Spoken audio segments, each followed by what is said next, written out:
everyone.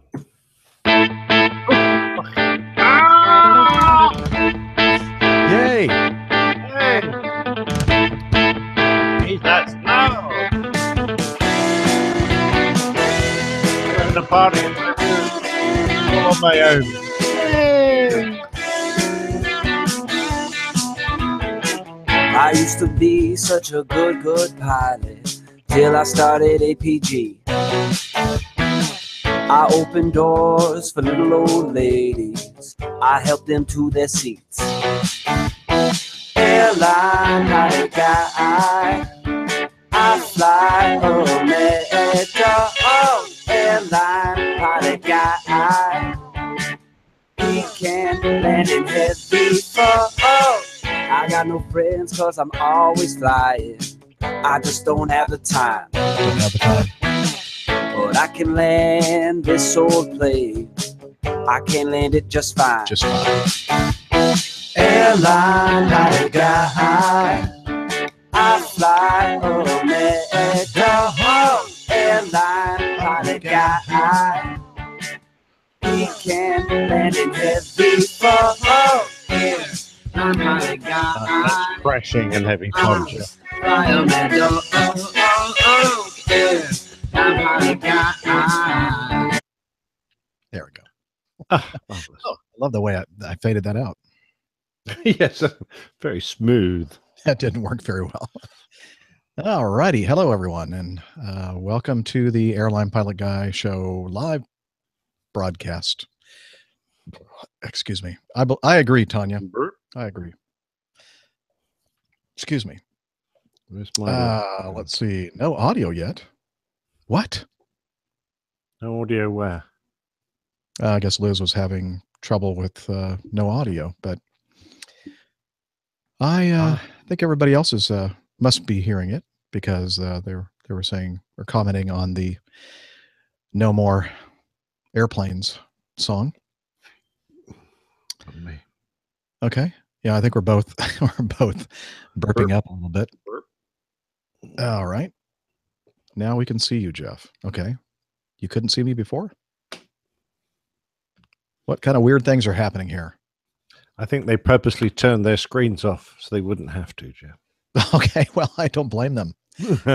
After all, it is an audio podcast, and I have a face for audio. Hey, look, we're only 11 minutes late. That's not bad Yeah. going. 9 minutes, according to my clock. Oh, well, I'm looking at the hotel clock. Oh, that's a big mistake. Not very reliable. Yes, absolutely. Okay. So what we're going to do here, folks, is we're going to record, about half a show or so, maybe a little bit more. And then on Tuesday, planning on, or Monday or Tuesday, one or the other, whichever works out best. Monday would probably be best. I'll be in Norfolk, Virginia. And then on Tuesday, I'm going to have a meetup there with at least a couple folks, I hope. Or at least one that I know of, and talked about that on the last show, which is just a few days ago. And I guess we could record something in the late afternoon, 5, 6 o'clock on Tuesday. But as I said, I'd rather do it on Monday if we can. But anyway, I'll let you know. Okay, I can hear and see everything. Don't know if that's a blessing or not. Thank you, James. No honor. Just come over here and say that. Yeah. Jerk. We have the best. We do. We best have wonderful audience. listeners. They're so nice and Yes. supportive. Yes, very much. Having said that, my thanks to Mr. Bounds for his patience with a complete audio novice and trying to tell me what I should be able to do with my new piece of interface software. Oh, nice. And Yeah. hardware, which is not plugged in today because I don't have, it's a birthday present and it's not my birthday yet. Oh, But once I did actually plug it in, I snuck it out of the box when Julie was out of the house. So nobody tell her, okay? And I plugged it in and brought up the software and then spent the next 2 hours just pulling my hair out how do you make these things work? I mean, what's the matter with people? Haven't they heard of English? For heaven's sake, the audio visual. It's made in England. Yeah, I know, but I mean, it's the words they use. I mean, all these different terms, and I'm going, I thought flying was bad enough. This is just dreadful. So what I'm going to do is I am, yeah, you did, Nev. The audio, as he said, the software was a bit much. I'm going to, as soon as I've got it on my birthday, I'm going to pack it all up and I'm going to drive to Mr. Bound's house. I won't tell him when I'm going to arrive because knowing him, he'll go out. He'll leave. Yeah, exactly right. So I'll just arrive on his door, thump on his door and say, all right, here I am. I'm here. Show me how it works. Well, Mrs. Nev could show you. Oh, yeah. Well, we'd end up in her toilet, which, I don't know, doesn't sound like an ideal studio. I don't think you want to do that. No. Yeah. There's a bit of an echo in her, Lou. I noticed. Nev, you need to soundproof the toilet, mate. Yeah. Get some probably some of for more than one reason, but audio baffles in there. I think he already has that in there. Yeah. Actually. The first one is to improve Mrs. Nev's audio. Okay, let me see how this is looking on the. So I'm multi-track recording right now. Oh, how do you do that? Well, I have my new and improved XR18. An extra £2 to lug around. Yep, 2 extra pounds. I haven't lugged it yet with me, so I'm going to do a test run on this trip. Oh, right. And we'll see. But so I got it all set up. It's recording multi-track into Adobe Audition, my DAW of choice, my DAW software, digital audio workstation. And it seems to be recording just fine so far. And okay, let's see. I'm going to go over here to. If only I'd known Liz, I would have snuck in an APG on the radio today, but I didn't know. So it's a bit hard to know which frequency to do it on because you do smash around through a lot of frequencies.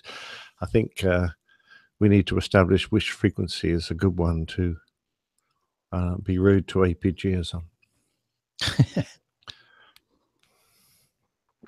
That reminds me of my reenactment of the conversation with Controller Joe on the last episode. Yes. It was artistry right there. Well, it was pure artistry, except that I think in the real world, you actually said a lot more because there was an awful lot of space to fill and you didn't actually say. Well, if you listen to the audio version of the podcast, there aren't those big pauses. Oh, you cheat. I'm actually only about a third of the way through that one because I always like to listen to what you've done to it. It's fascinating. Yes. You know, I do a good job of making you sound very, very intelligent. You do actually every show. I don't know why I deserve that, but yeah, I appreciate it. That's all. It's a little bit of Captain Jeff love. Jeff, you better put out an APG shout out at Louisville on Wednesday. I will. Talking of that. Push notice and record button. SDO. Okay. Well, I did put out a push saying that we were going to record at 5. Good man. And I did put out a tweet and Facebook post. Again, that was about 90 minutes ago.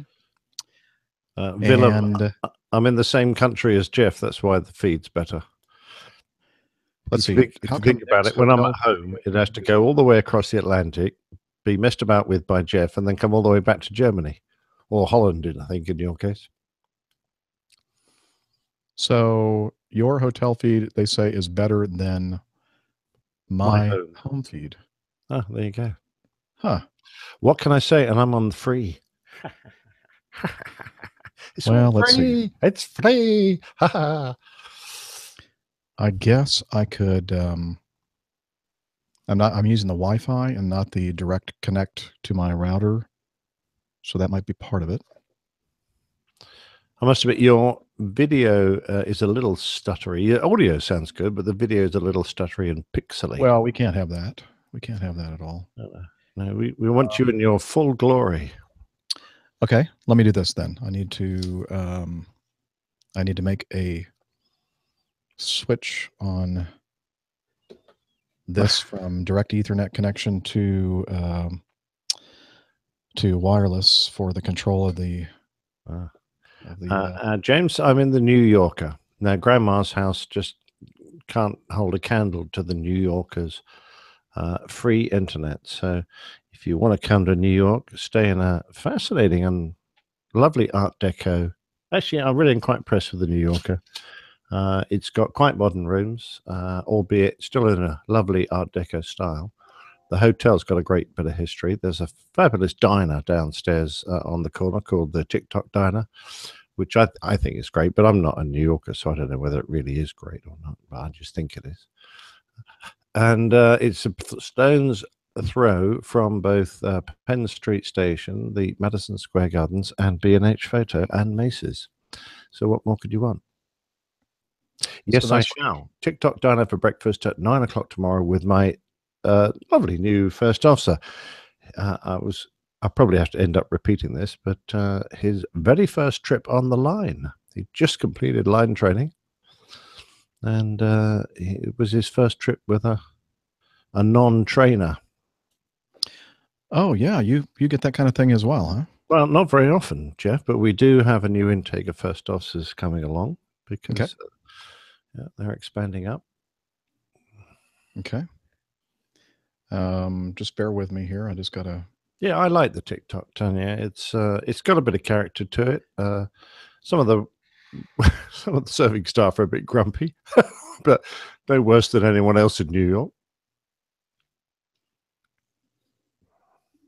And by the way, Nev, the PR40 is a dynamic mic. It's not a condenser, according to all the blurb. And Jeff is here online to confirm it's a dynamic. this. It's a large diaphragm dynamic microphone. There you go. So direct address. Well, he thought it was a condenser?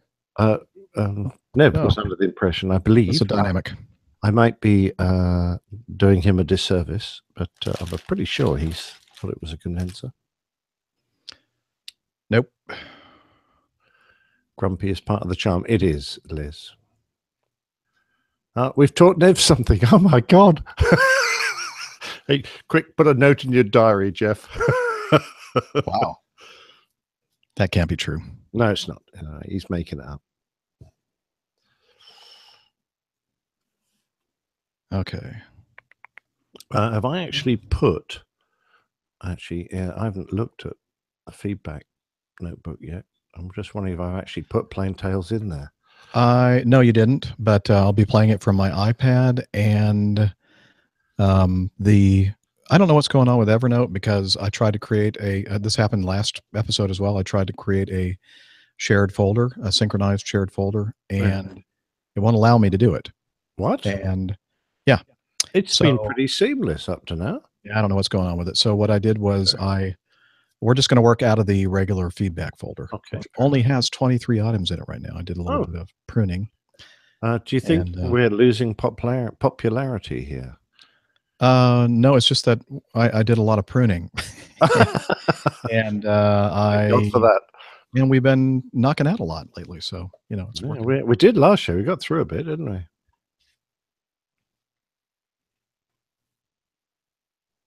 Mm-hmm.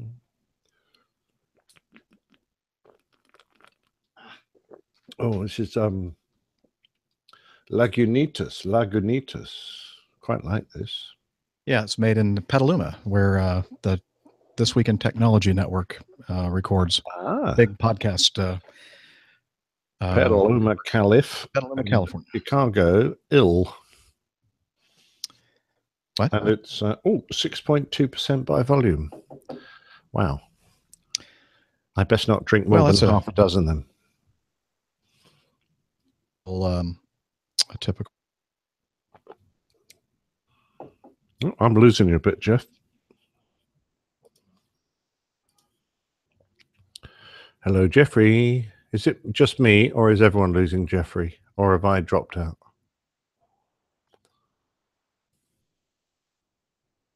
Hello.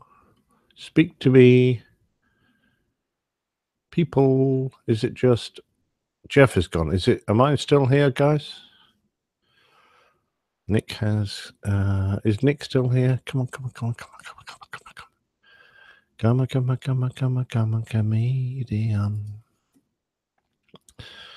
Am I still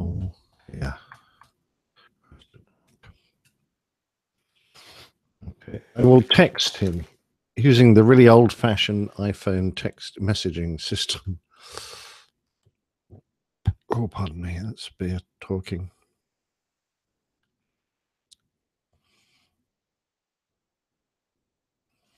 Jeff, you've dropped off your perch. Exclamation mark.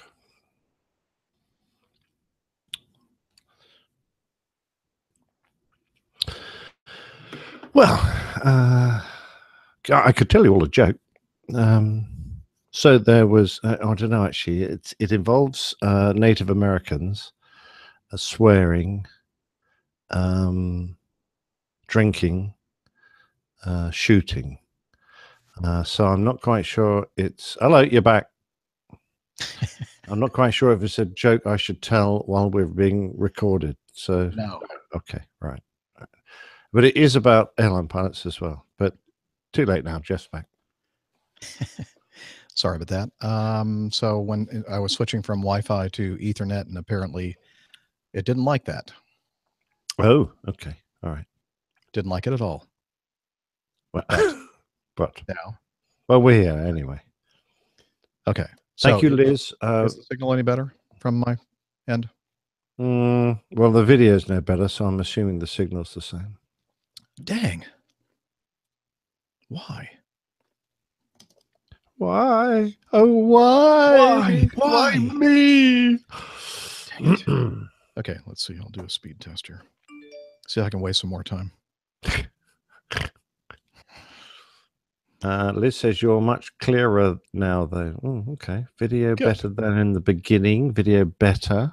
Well, not in New York, it's not. Nick is back.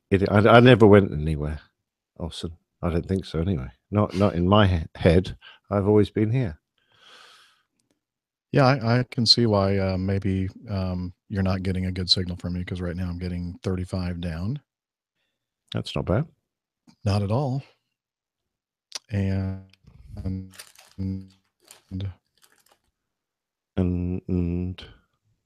you, the up is 3.3, 3.4. That's not great. Yeah. I'd stop doing your test as well, because you froze in the middle of your test. Okay. I've finished doing the test. I guess I could always move it out of auto HD and go to medium.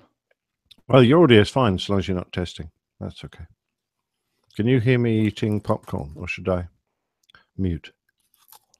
Yes, I hear you eating popcorn. Oh, look what happens when I turn it off of auto HD, and then all of a sudden it zooms way in. Okay, let me put it back. I don't like that. Bam.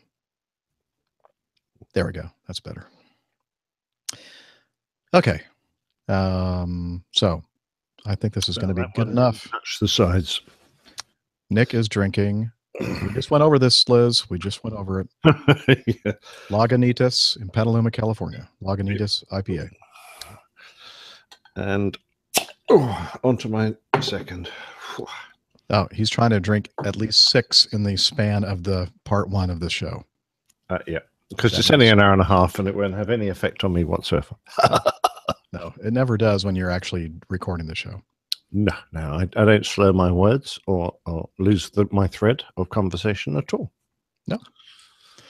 Okay, so is that still recording over here? Yes, it is. Good, good, good. Let's do this. Go back over here to this app on my iPad. Flight 209, are you clear for takeoff?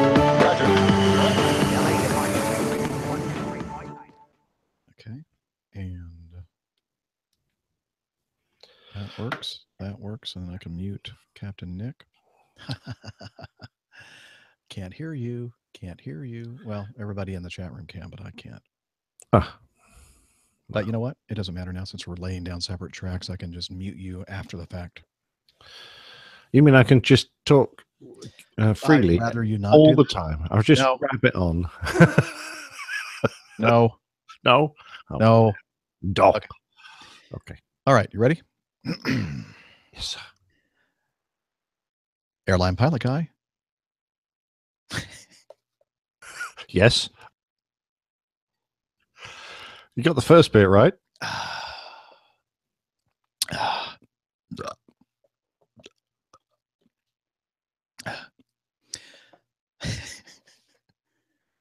Airline pilot guy, episode 284.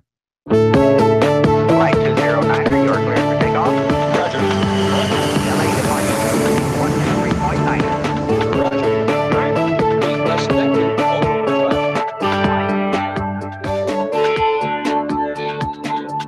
Hello, you're listening to the Airline Pilot Guide Show, viewed from our side of the cockpit. I'm Captain Jeff, your host, broadcasting live from Studio 1A in the APG headquarters building in Roswell, Georgia. In this episode, flying under the influence of ecstasy. NTSB factual report released on Eastern Airlines charter flight runway overrun at LaGuardia. Severe turbulence on American Airlines A330. More news, feedback, and the latest plane tales installment. 7-5. So get all settled in. Tray tables and seat backs in the upright and locked positions. Electronic devices powered on.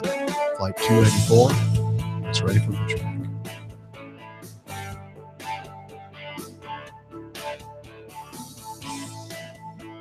Hello, everyone, and welcome to the Airline Pilot Guy Show. I'm Captain Jeff, an airline pilot for a major U.S. legacy carrier. And joining me today from, normally across the pond, but no, he's up in the greater New York City area, a wide-body Airbus captain for a major European carrier, and a professional photographer, former fighter pilot, and just an all-around great guy, Captain Nick. Thanks very much indeed, Jeff. I was beginning to wonder if you've forgotten all about me. I don't remember anything. Who are you? Where do you come from? What did you used to do? Who is this guy? What is he doing? Exactly right. Too many things going on over here in the behind the scenes with all the electronics and everything, and it's a little bit different than my normal rig, which is kind of a normal thing. Well, it's nice to see you messing about with some new gear for a change. Not that it doesn't happen every show. Every show. Anyway, delighted to be back on. Thank you very much indeed. And looking forward to a short but sweet show. So that'll be great. I can perhaps get out and join my crew here in New York and, have a few beers with them. And I think I know where they're going, so I'll chase after them. They thought they were going to be ditching you. They were wrong. Exactly right. Yeah, they did their best, but I've got a tracking device set on my first officer, so I'll be able to keep tabs on him. Well, okay. So how was your flight over? You just got in a little while ago, right? Absolutely. I had a nice break at home, my first trip for a little while, and it's always nice, I think, to fly on a Sunday because it's easy to get to work. The roads are really quiet. The airport was busy. It's a lot of holiday traffic, a lot of holiday makers this time of the year. Aircraft was quite full, but we got off on time. Oh, my lovely first officer. He is brand new to the company. Was his first flight after completing his training. Lovely Gareth. And he's a delight to fly with. Very nice guy. Keenest mustard. Come to us from one of the low-cost carriers, but he's got a lot of hours in on Airbus, so he knows his stuff. And he has only just converted to the 330, and I think he only did something like 5 or 6 sectors training total. So he hasn't got a lot of time on the airplane, but he flew it very nicely. And conducted an excellent flight over. The only interesting thing was I saw a UFO. Really? Yeah. An unidentified flying object? Absolutely. Okay.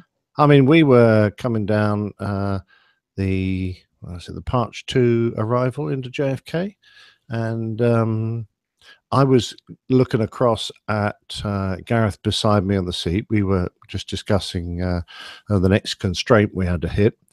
And while I looked at him, something hurtled past the window. And I really only got an absolutely glancing impression of it. It was small, a white and black, sort of the speed it was moving. It's very hard to tell a shape, vaguely ovoid in shape. And it was very close to us. It was probably, at the speed it went past the aircraft, it was probably within the wingspan of the aircraft, only say 30 feet away. And it went past past his window. Of course, Gareth didn't see it because he was looking at me. And I just saw it whip past the aircraft. I went, bloody hell, what was that? And of course, it's gone in an absolute instant. So it was either a bird or a drone at 16,000 feet. So that's, Wow. I'm going, I don't think it was a balloon. It just wasn't the right shape. Although, you can see met balloons. I've seen them before. But so I don't know what it was. And that'll be a mystery forever. So definitely an unidentified flying object. Well, Orson is concerned. He says, how strong is that beer, Nick? Yeah, not strong enough. There you go. So yes, Wow. 16,000 feet. Oh, interesting. Birds do fly up there. I know there are some birds there that are capable of crossing the Himalayas, and that's well above 20,000 feet. I know the Hooper swan has been seen or even had a bird strike at 24,000 feet.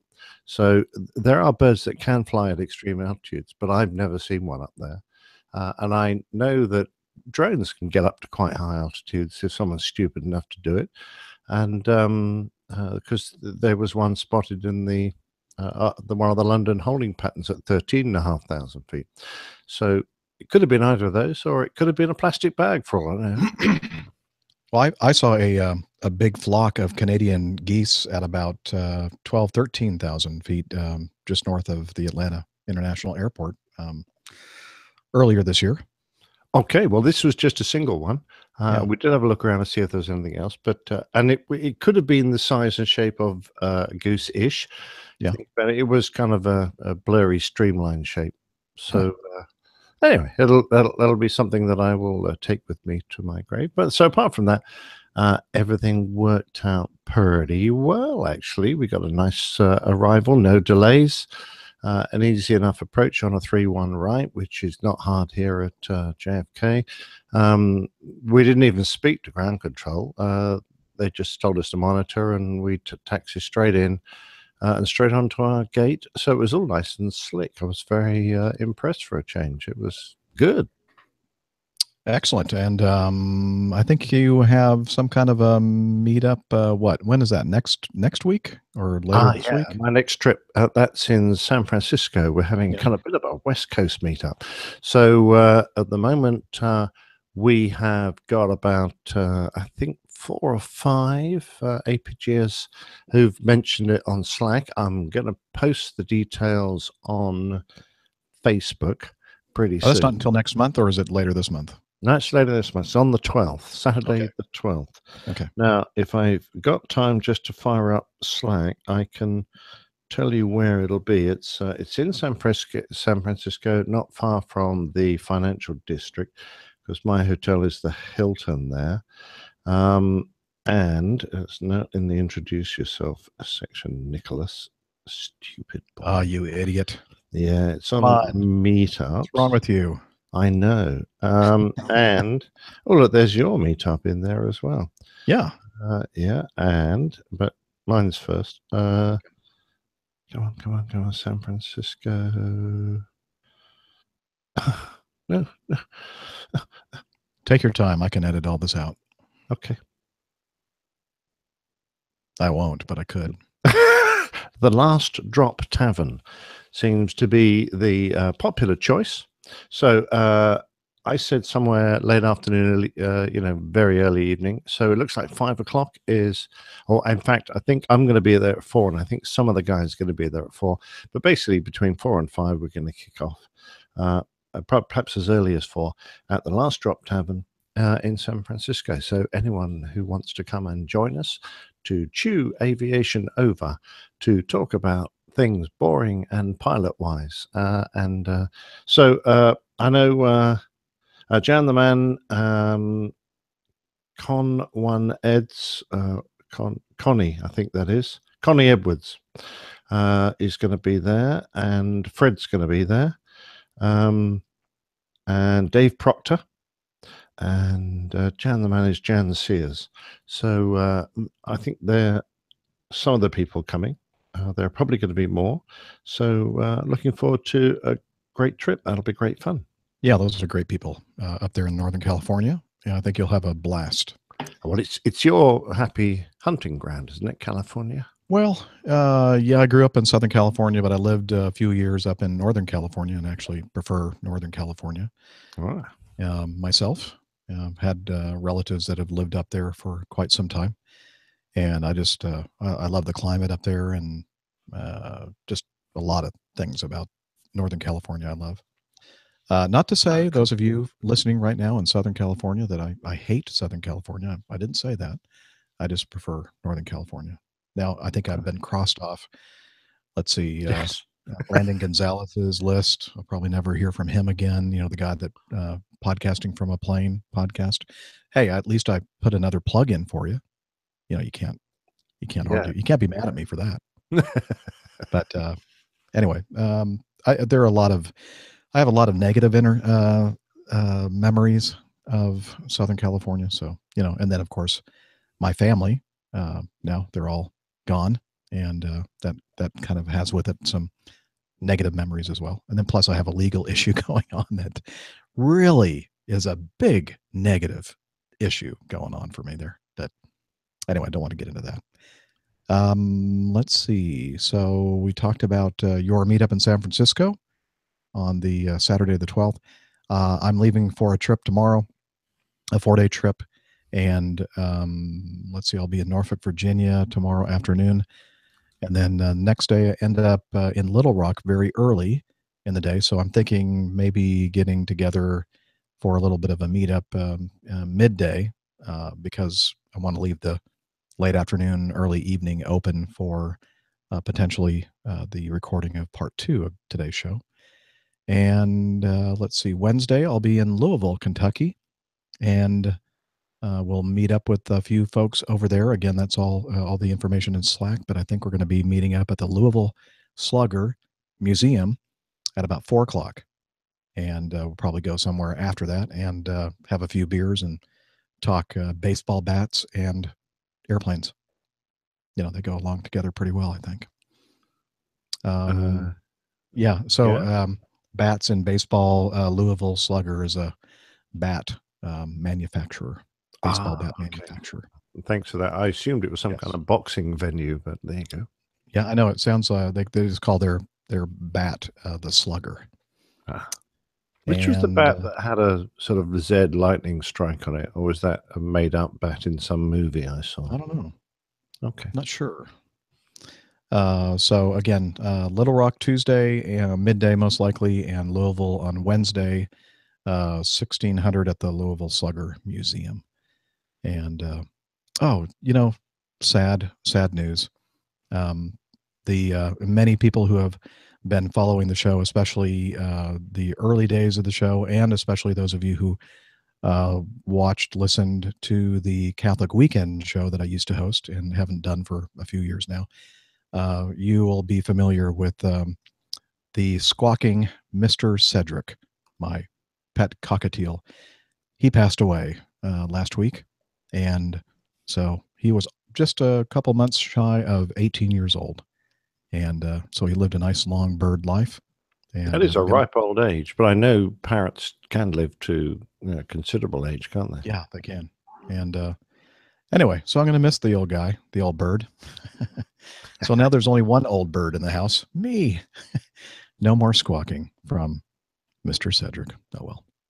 That is very sad, but since squawking by parrots and squawking in aviation are common terms, we just like to know what his final squawk was. He wasn't very talkative the Monday morning that I went in. We keep him in the laundry room because it's nice and dark, and then we put a cover over his cage. And that morning I was getting him out of the laundry room to take him out into the regular part of the house. And I said, every time I go in there and take the cover off. I'm kind of half expecting that he's going to be like on the floor of the cage, and he wasn't. And I said, "Oh, hey, good to see you, man. You've lived a long life." And it's ironic that while I was on my trip, I think it was the very next day, he was gone. So maybe it was something I said. I hope not. or didn't say. You never know. Yeah. Anyway. Well, so we'll try and avoid Monty Python nailing your parrot to the perch jokes. Okay. No, actually, I'm all for humor. So, but we're all very sad losing I mean, 18 years, long time to have a pet at home. Yeah. So it'll leave a gap in your life. Yes, it will. So, Cedric, rest in peace.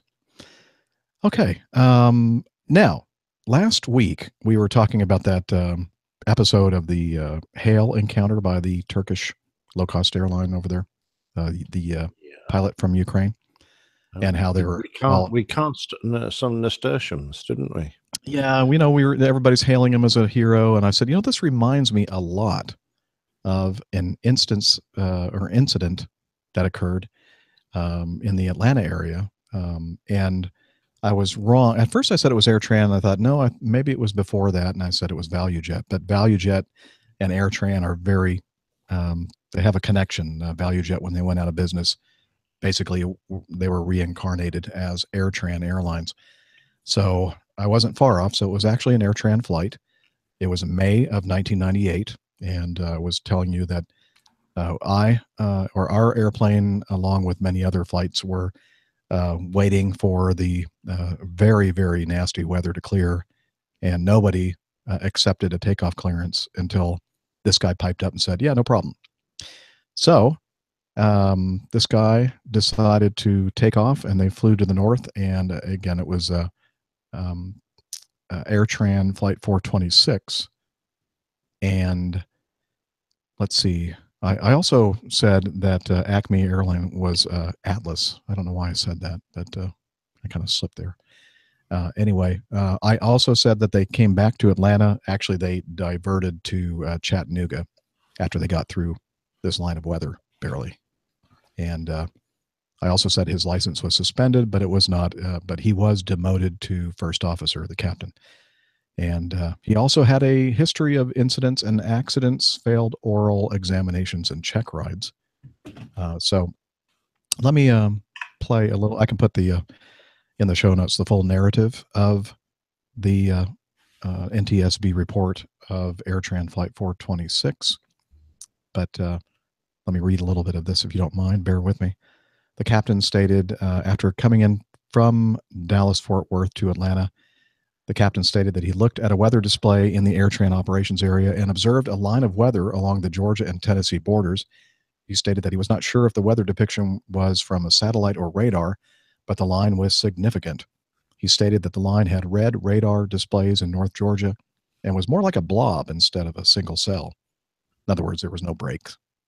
The first officer stated that he observed a radar display in the AirTran operations area that depicted a line of weather with red, yellow, and green colored cells along the Georgia and Tennessee borders. The captain stated that after returning to the airplane, he briefed a flight attendant, telling her that he did not notice any hazardous weather around Atlanta, that the Chicago Midway weather was improving, and that there was some adverse weather en route to Midway. Let's see, data when they made it through this area, approximately 23,000 feet. Data from the digital flight recorder indicated that about 3 minutes before the hail encounter, the airplane's pitch angle decreased from 4 degrees to minus 4 degrees. So 4 degrees nose up to 4 degrees nose down, while the airplane climbed from 15 to 16,000 feet.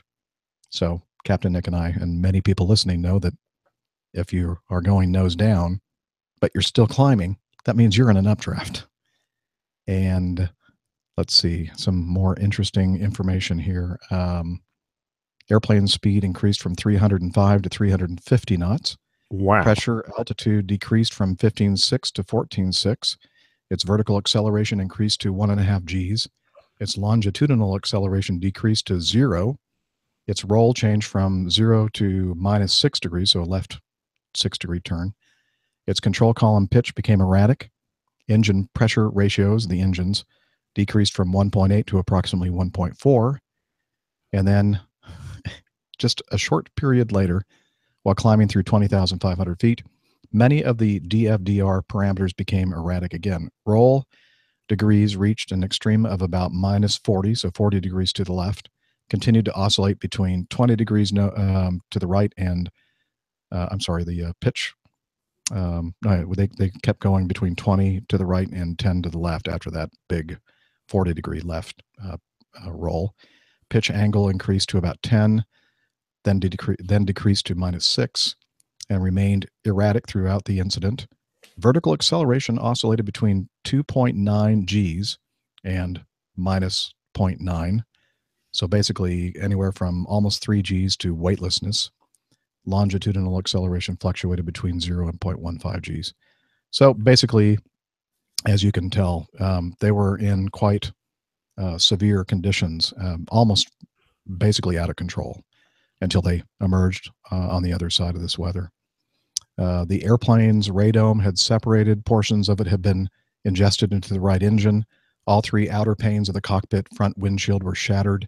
The wing leading edge devices, horizontal stabilizer leading edge, vertical stabilizer leading edge, and both left and right engine inlet cowls were dented and damaged. Both engines sustained foreign object damage. And then, as I mentioned just a few minutes ago, a review of the FAA and NTSB records revealed that in 1990, about 8 years before this incident, the captain failed the oral on his DC-9 type rating. He was retested and subsequently passed. On September 15th, just the next month, the captain failed the entire flight test portion of his DC-9 type rating check ride. He was retested and subsequently passed. In 1994, the captain was involved in an air carrier incident in which he lost control of a DC-9 during a takeoff roll in adverse weather conditions. The takeoff was aborted, and the airplane departed the runway onto a grassy area. And finally, later that year, the captain was involved in an air carrier accident in which he was in command of a DC-9 that encountered moderate convective turbulence during climb out, causing a flight attendant to suffer multiple leg fractures. So not a really great record, I'd say. And you're being very generous, Jeff. Yeah, and then the first officer also, he had a record of an unsatisfactory oral examination, and then during a requalification on the DC-9 that he was retested and subsequently passed. Have a little bit of so here I am back in 1998, witnessed this whole thing, saw the guy depart, and thinking that guy is crazy because nobody else there. I mean, nobody else said they wanted to go because the weather was just that bad. And I have a little bit of audio from a YouTube video. I'll put the link in the show notes. But this is the a couple of the news reports regarding this hero pilot and the incident. Oh, I can't hear anything. Why not? Damaged, the windshield was shattered, and the pilot lost his altitude. Okay, I'm going to try that again. The hail and wind were so powerful, the DC-9's nose cone, or radome as it's called, was knocked off. A radar antenna inside was damaged, the windshield was shattered, and the pilot lost his altitude and airspeed indicators. Still, the DC-9 remained flyable, and with the help of controllers, pilot Benton West brought her down safely. They were yelling, but they were pretty calm. But as soon as they found out how much danger they really were in, they started crying in the airport. That's where you really saw the emotional stuff happening. That's when passengers got a look at the damage, the nose, the windshield, the hail-dented wings. They stood in line to hug their captain. And when asked what was driving him during the ordeal, Benton West let his emotion show. I love my wife. I was going to see her again. Wasn't going to be an end like this. I've been shot down twice in Vietnam, so this it was going to end like this. Benton West flew jet fighters in Vietnam, where he won the Purple Heart. And the wife, for whom he has so much love, said this afternoon the feeling is mutual. I think that he's such a good pilot, and he really enjoys what he's doing, and I just have conditioned myself that I just try not to worry about it. The severe turbulence that 426 hit lasted no more than 15 to 30 seconds, according to the pilot. But after dropping 1,000 feet and under hail bombardment, Many passengers feared the worst. I mean, we were going down, and he managed to control the plane and, lead us into safety. That praise for the captain is echoed by the Alamanchili family of Baton Rouge, who came to Chicago for a wedding today and regard Benton West as a hero. I said, thanks for saving our lives. What did he say? He said, thank you.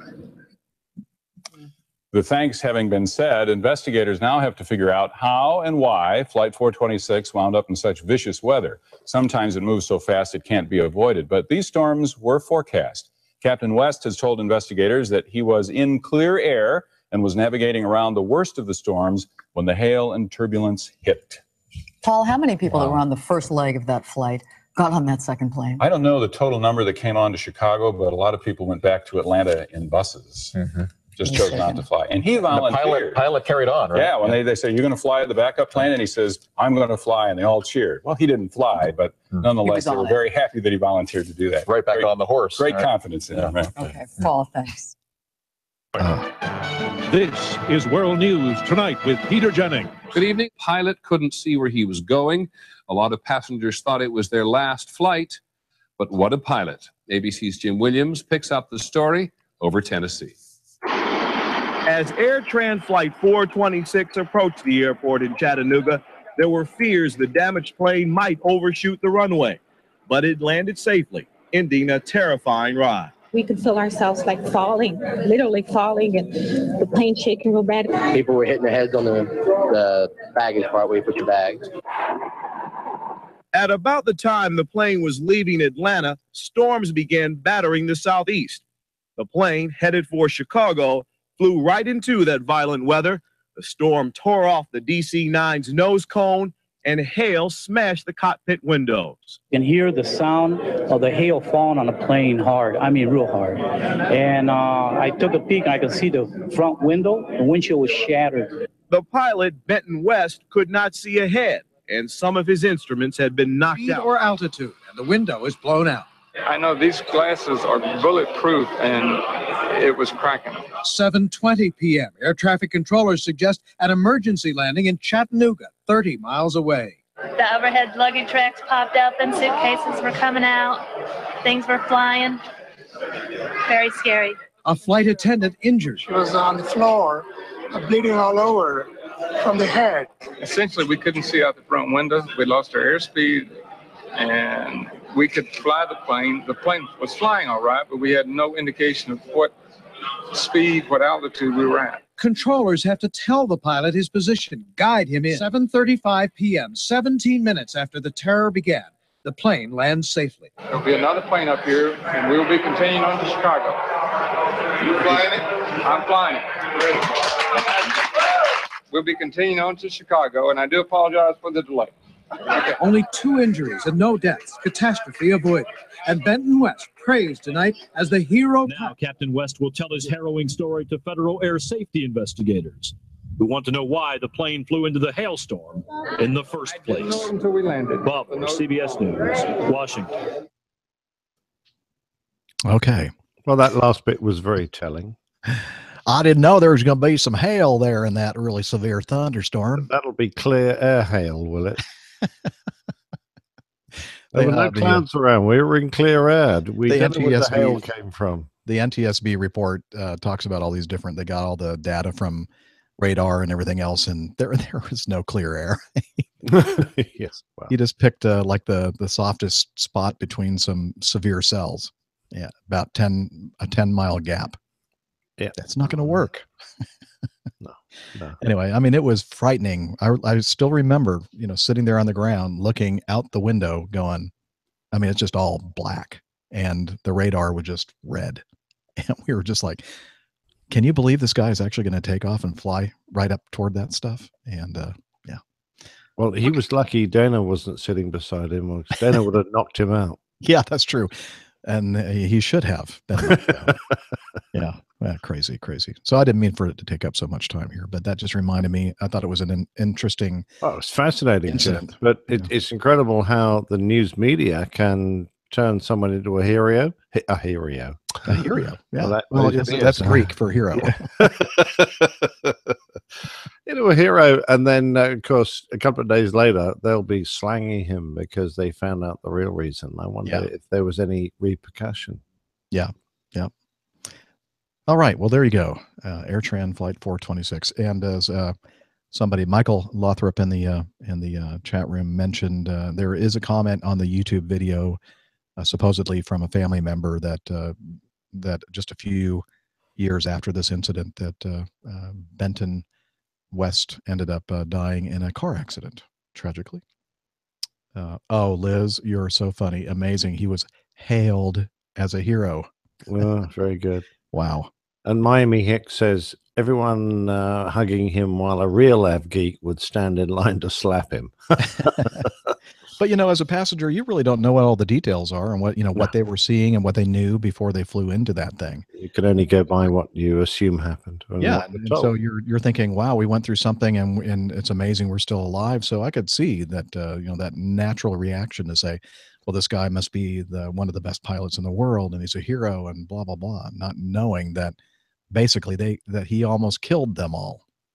Yeah. So, I mean, you have to a certain extent, you have to say, well, having put himself in that situation with a badly damaged aircraft, with bits going down, engines, so one of the engines probably wasn't working very well.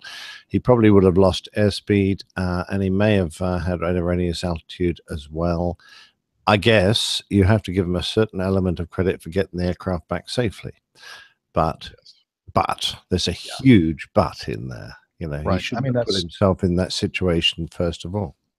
Also, like the Air Transat A330 incident where the captain directed the first officer to open up the fuel cross feeds and basically dumped all the fuel out of the airplane, and they were a glider landing at Torrejon in the what are those called? The Portuguese islands out there, the Azores.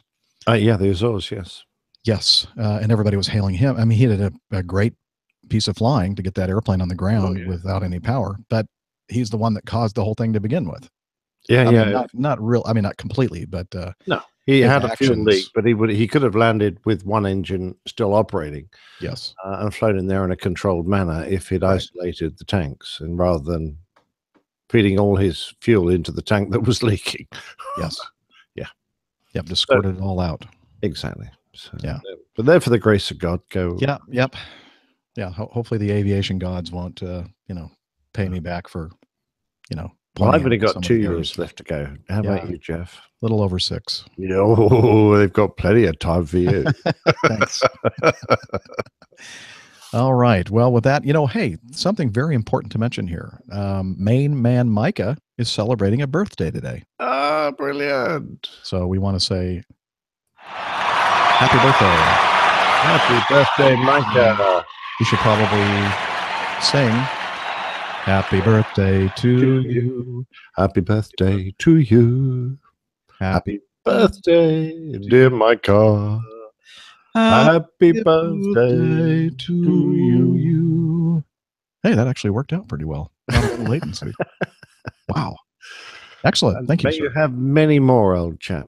And many more. Yeah, there you go. All right, Micah. So I hope you're having a great day. And, you're a big part of our APG community. And I wish we were there to drink a nice cold one with you and toast your anniversary of your birth. But I will sup a lukewarm IPA on your behalf. Oh, it's only lukewarm? David I had a quick dash appreciate our over singing. Yeah, it's not very cold, but there you go. It'll do. Yeah. Did you notice that David in the chat room, somebody boot him out of there, please?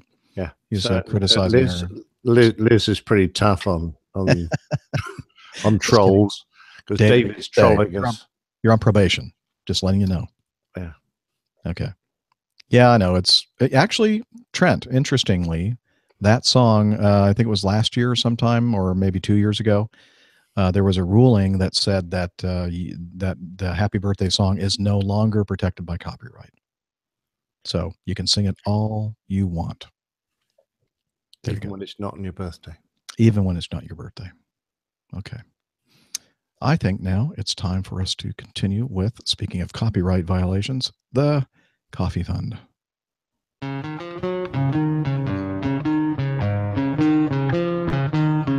Johnny, how much more coffee? No thanks. I love coffee, I love tea. I love the Java and it loves me. Coffee and tea and the Java and me. A cup, a cup, a cup, a cup, a cup. I love Java, sweet and hot.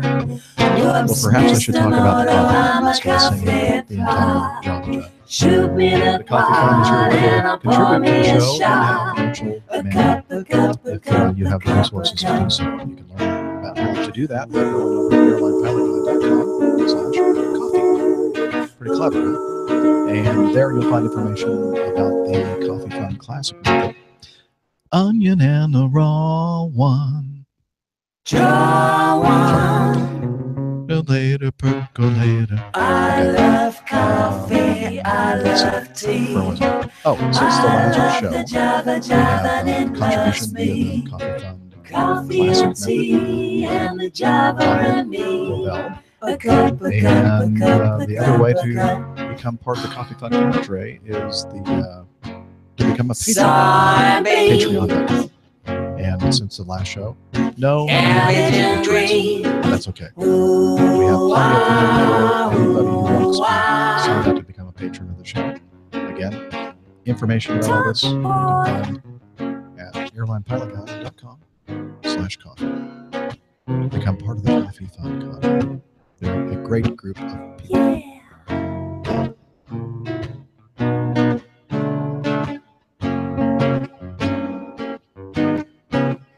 Oh, slip me a slug from that wonderful mug, and I'll cut a rug that's snug in a jug.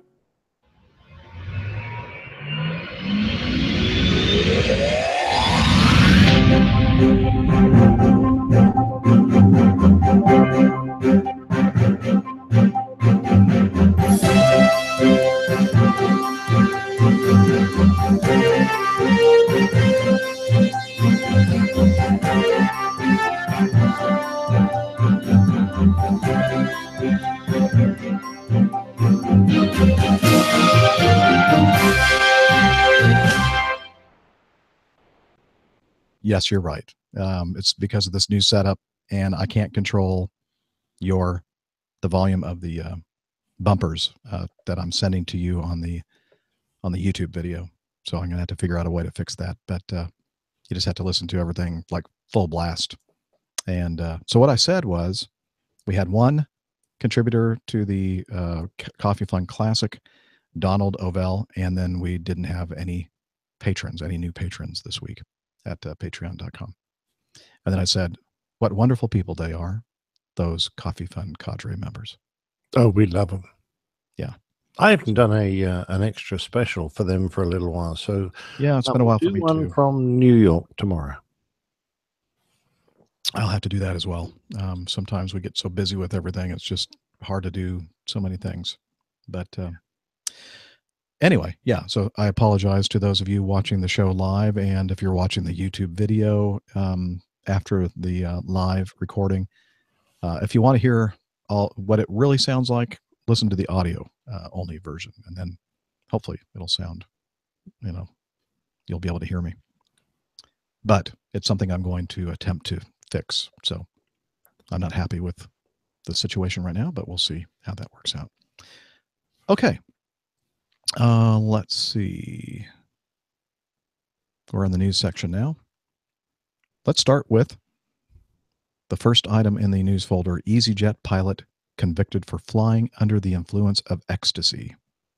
A 49-year-old EasyJet pilot was handed a 12-month suspended prison sentence after he admitted that taking ecstasy caused him trouble in landing a plane in Paris. The Gratel, I'm not sure how you pronounce that, the Criminal Court of France on Friday banned the man from piloting and handed him a 12-month suspended prison sentence. In May, he recounted his troubles landing a plane at Paris Airport Orly the day after he had taken a third of an ecstasy pill. During the hearing, the police disclosed a telephone conversation recorded without the pilot's knowledge, saying, quote, "I had little sweats. I did not feel very well. I did anything on an approach." That doesn't make any sense, actually. Worries the pilot. In court, the pilot said his actions were an inexcusable error, adding that he had been confident that the side effects of the drug would disappear after 2 hours. EasyJet said in a press release, disciplinary procedures are in progress against its employee. The safety of passengers and the crew of EasyJet is our #1 priority, and we have a zero-tolerance approach to drugs and alcohol. So I'm not sure what ecstasy actually does to a person who has taken it. Do you, Captain Nick? And why would you know that? No, well, I haven't taken it, but I believe it affects the brain in a similar way to a lot of drugs. So it's a feeling of euphoria, a feeling of great energy, and it allows you to stay up a lot later than you would have done normally. So in a lot of respects, it might be similar to smoking a joint or having some beers or whatever. But the trouble is that most of these drugs are not regulated in any form or manner. They obviously hit the streets at different strengths and from different producers. There's no way to know the strength, even if you've got a portion of a pill. And what the hell he thought he was doing in a responsible job like ours, taking anything like that, I don't know. So I'd have him out in his ear. In fact, I'd have him in prison, but that's just my point of view. I don't think there's any excuse at all for behavior like that, but perhaps I'm a bit of an old school like that. Yeah. Oh, Neville. He's a funny guy, making all kinds of interesting comments in the chat room. Oh, really, folks, if you have a chance and you follow us on Twitter, or if you have one of the apps and you receive the push notification when we're going to be recording the show live, and you're able to join us as we do this, you really will have a great time being in the chat room and taking part in all the frivolity.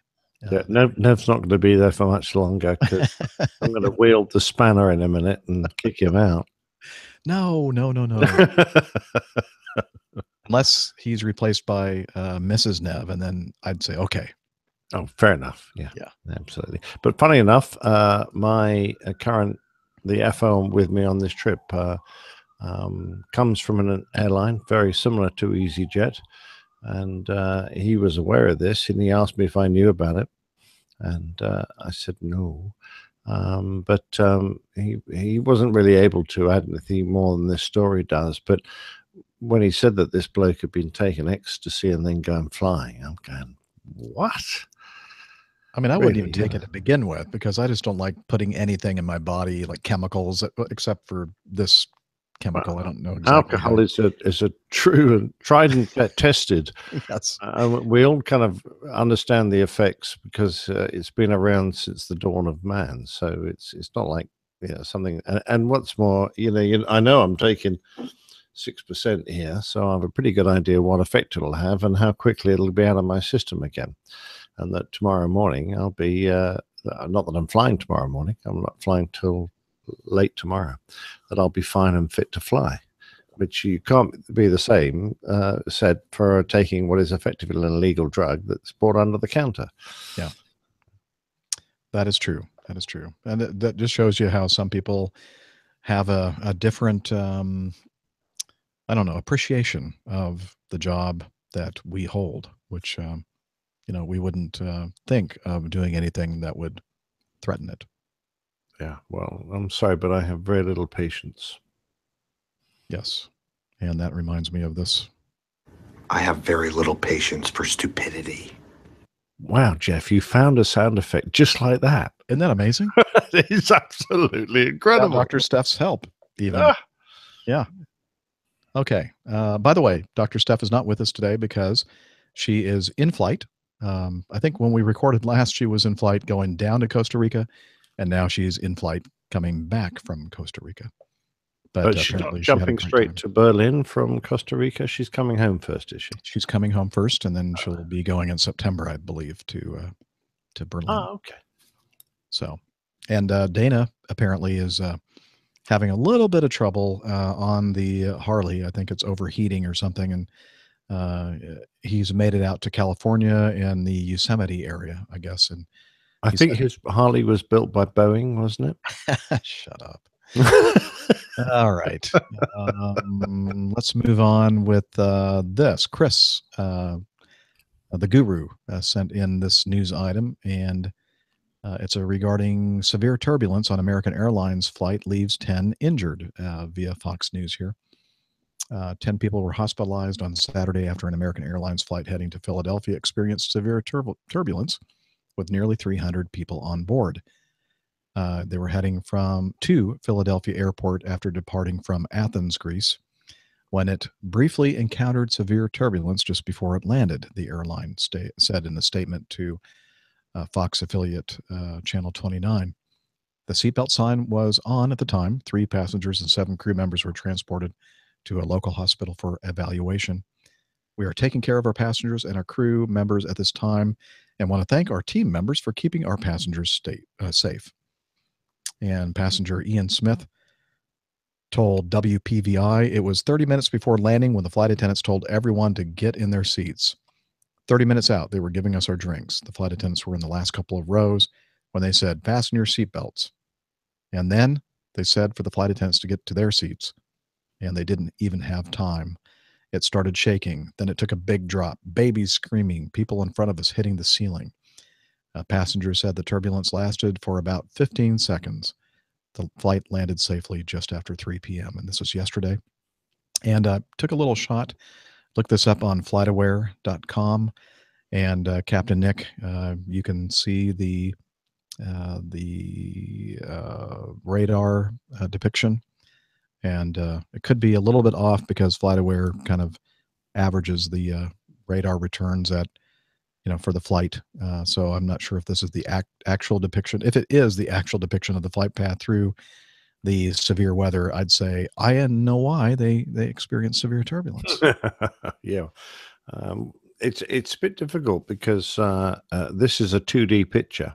And as we know, it depends really on what height you can enter, because that could actually be, some of that could be one under them if they were at cruising altitude. So, they might have been clear air and they might be even just clipped the top of a little bubble.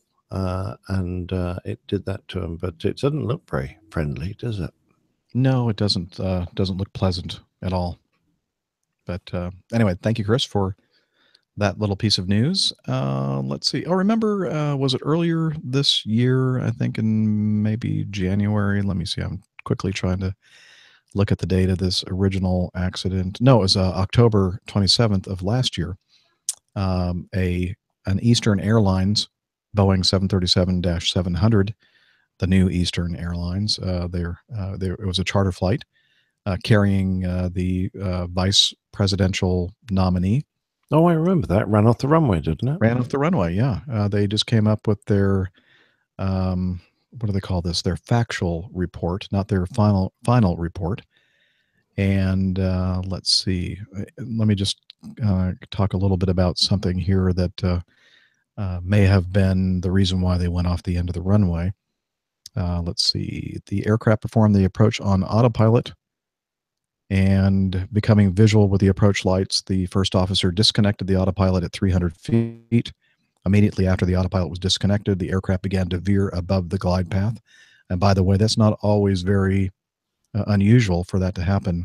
When the airplane is tracking the glide slope and then you take over visually, the natural tendency is to make an adjustment to the, and you really shouldn't do that. I mean, the airplane's probably flying the exact rate of descent that you need to touch down on the runway at the touchdown zone. But it's just a natural thing that we have to actually fight against, the urge to want to pick the nose up a little bit, not your own nose, but the aircraft's pitch, and ends up kind of shifting your aim point a little bit longer. So that's something we are aware of and we have to fight against. And it's especially true for a shorter runway, such as the runways at LaGuardia. Anyway, so the aircraft started to veer above the glide path. The NTSB wrote that the aircraft crossed the threshold at a height consistent with the threshold crossing height of the vertical glide slope indicator. So that's actually pretty good. You know, they were following the vertical, the PAPI system, the Precision Approach Path Indicator, which was not coincident with the glide slope beam. After the automated 20 call, the captain called down. Following the 10 automated call, the captain called down, down, down. Your 3,000 feet remaining.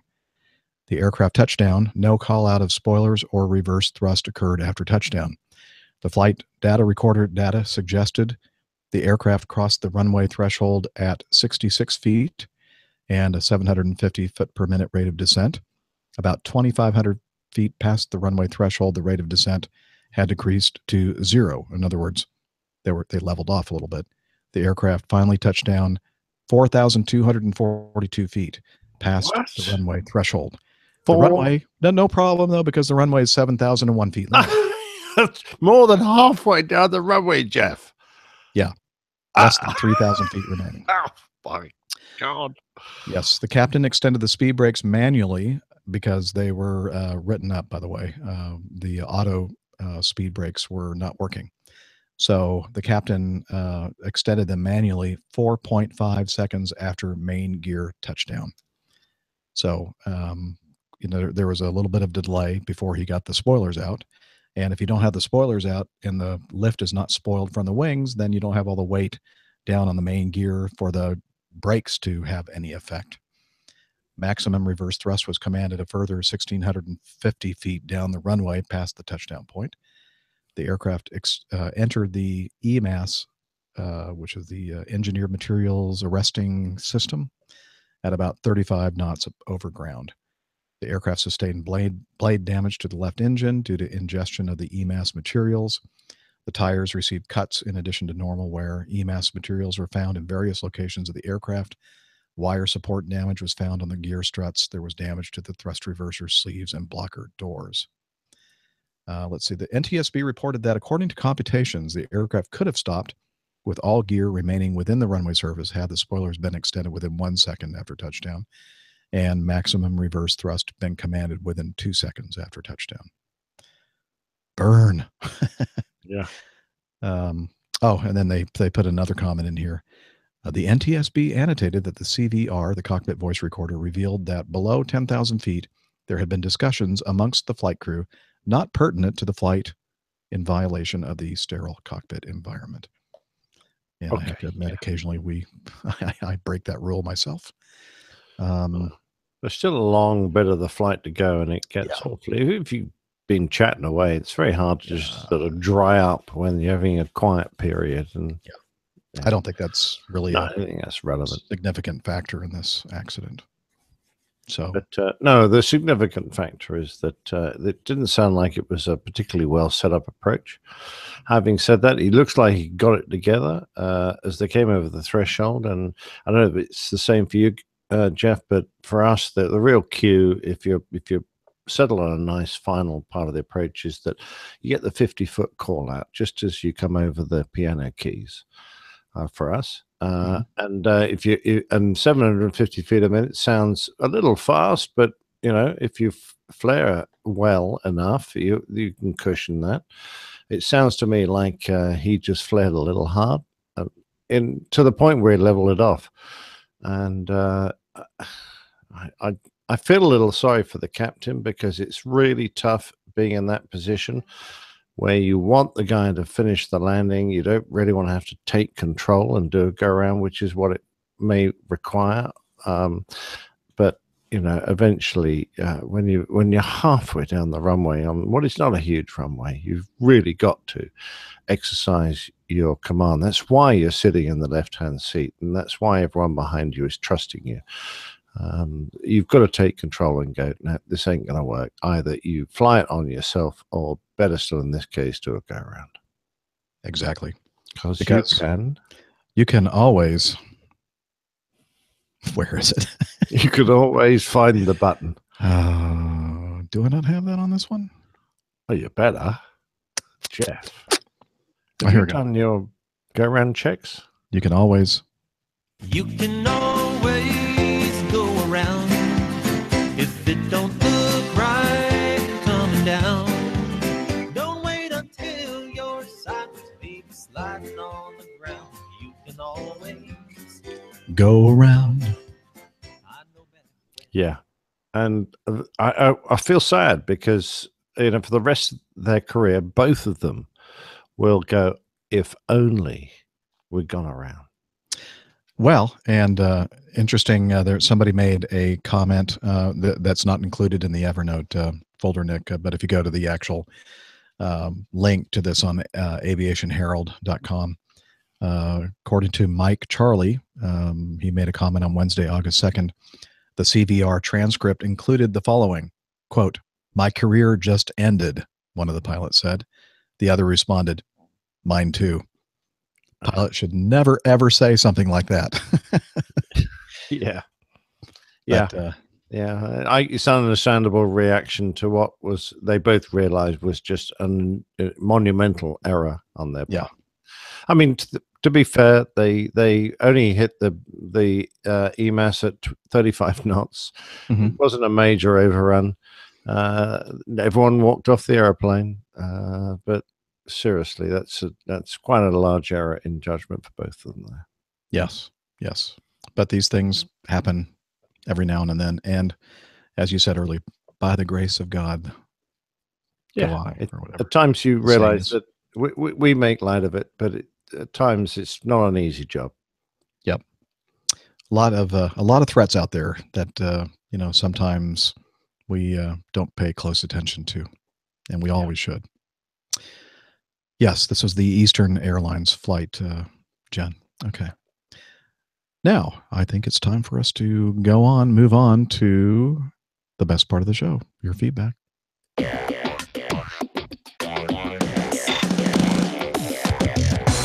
Captain, incoming message.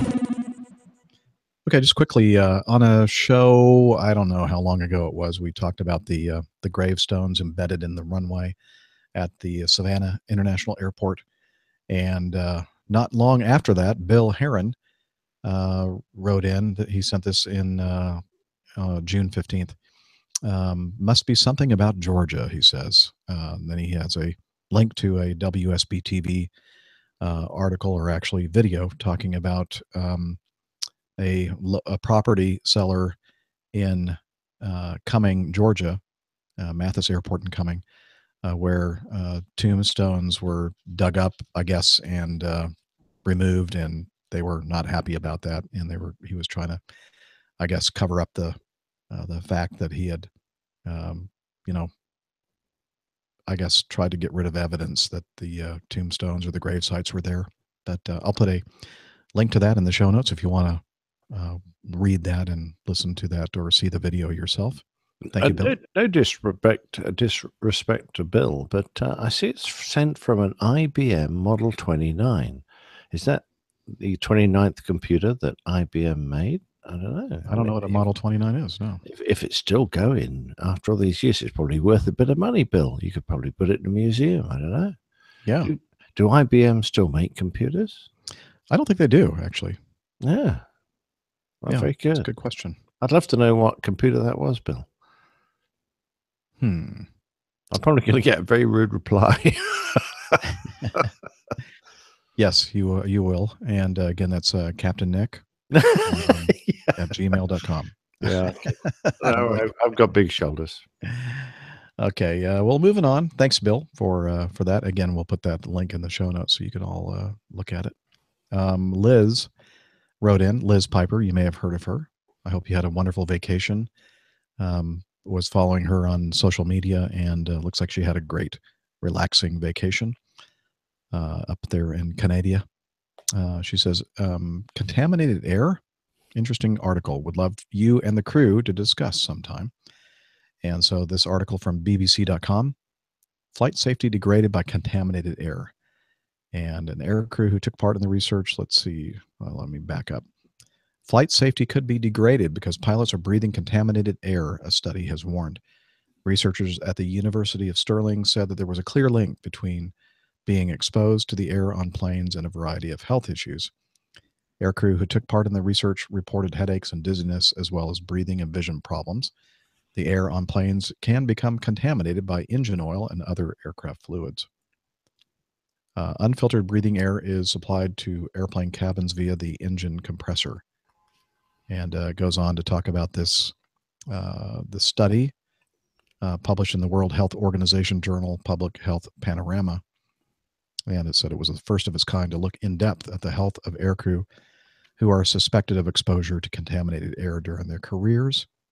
And it goes on to talk about the various symptoms that some of the subjects displayed, and the fact that, well, I don't want to go into all the details, but we'll put that link into the show notes. We've talked about something, I think they branded this aerotoxic syndrome, and talked about several, and I guess it was last year or maybe even longer, where I got a video from an organization that is trying to, bring this concern to light, that there are people that are being, their health is being affected negatively from constant exposure to toxic air in aircraft, because in 90-something% of airplanes out there flying today, the air that's used for pressurizing and air conditioning the airplane is sucked from the bleed system, bleeding air from the high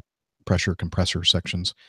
And it's possible that you could be exposed if there was a leak or something in somewhere in that chain, that you could be breathing some toxic gases and that kind of thing.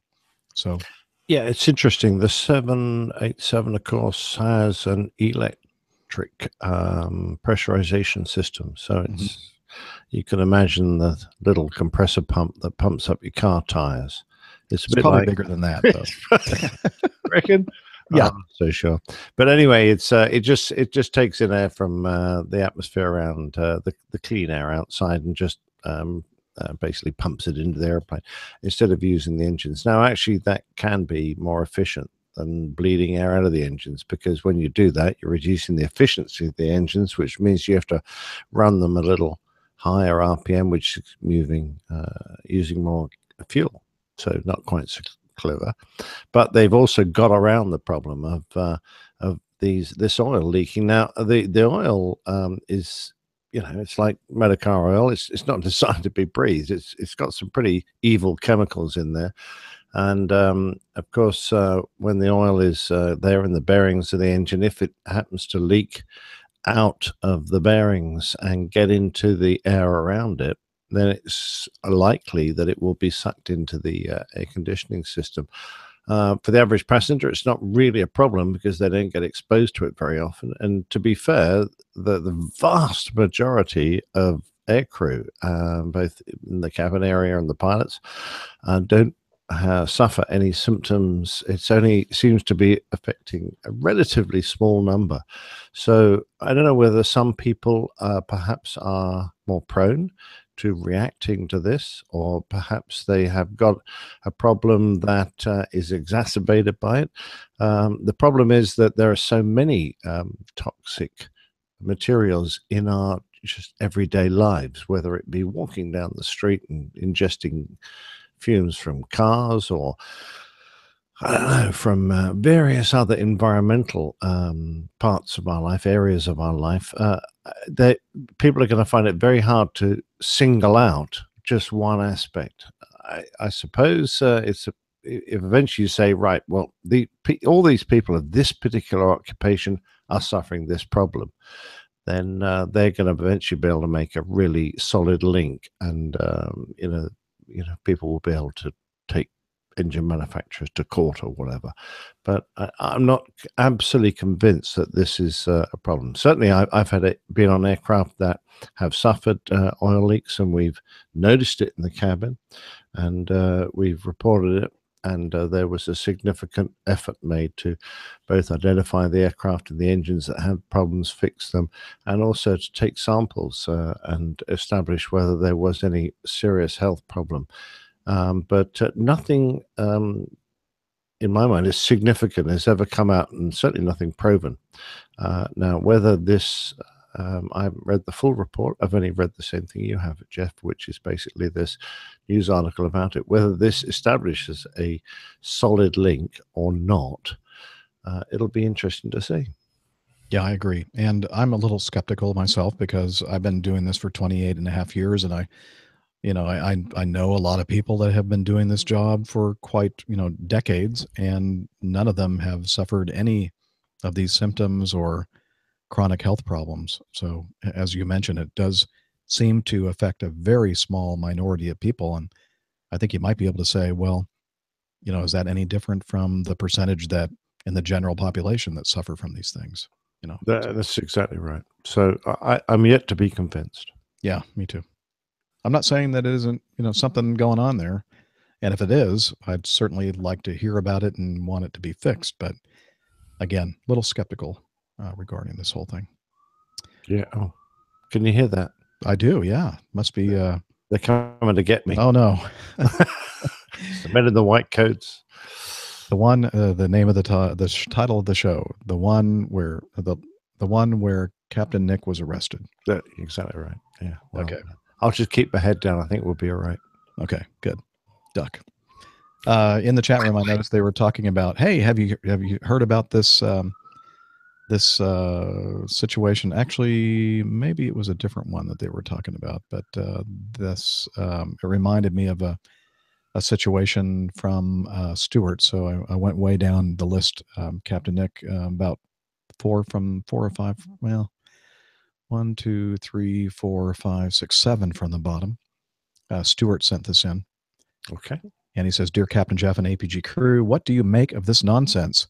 Pretty outrageous that this particular flight crew could keep passengers on a hot plane instead of letting them off the aircraft and into the terminal, especially when the airport was ready for them with all facilities to assist. At what point does the airline management use common sense, if only to avert a PR disaster? I mean, forget about the passengers, but at least save your own reputation. So, who is to blame? The aircrew for not doing anything on their own initiative, or the airline management for not taking control? I don't see anyone buying pizza here. Maybe the 911 call was for pizza. So, link to the article again. This is Stuart Thompson in Edmonton, the one with the Scottish accent that I met in Terminal T in Atlanta. Passengers call 911 after being trapped on grounded plane for 6 hours. This from the Daily Mail. Passengers were forced to call 911 when their flight was grounded at the Ottawa, Canada airport for 6 hours Monday night without air conditioning, causing at least one child to get sick. Now, I have to stop here. I doubt that it was without air conditioning. They were probably using their APU to power the air conditioning system, which may not have been able to keep the airplane as cool as desired based on the very warm weather conditions that night and the severe weather that they were experiencing in that area of the country. So, I doubt that they had all the air conditioning off. But, I wasn't there, so maybe they did. Continuing with the article. Air Transat Flight 157 from Brussels was scheduled to land at Montreal at 3:15 p.m., but couldn't because of severe storms. After circling around Montreal for a few hours, the plane was diverted to Ottawa, where it landed around 5 p.m. Passengers say they were given little information about why they were grounded in the ensuing hours or how long they were going to be kept on the plane.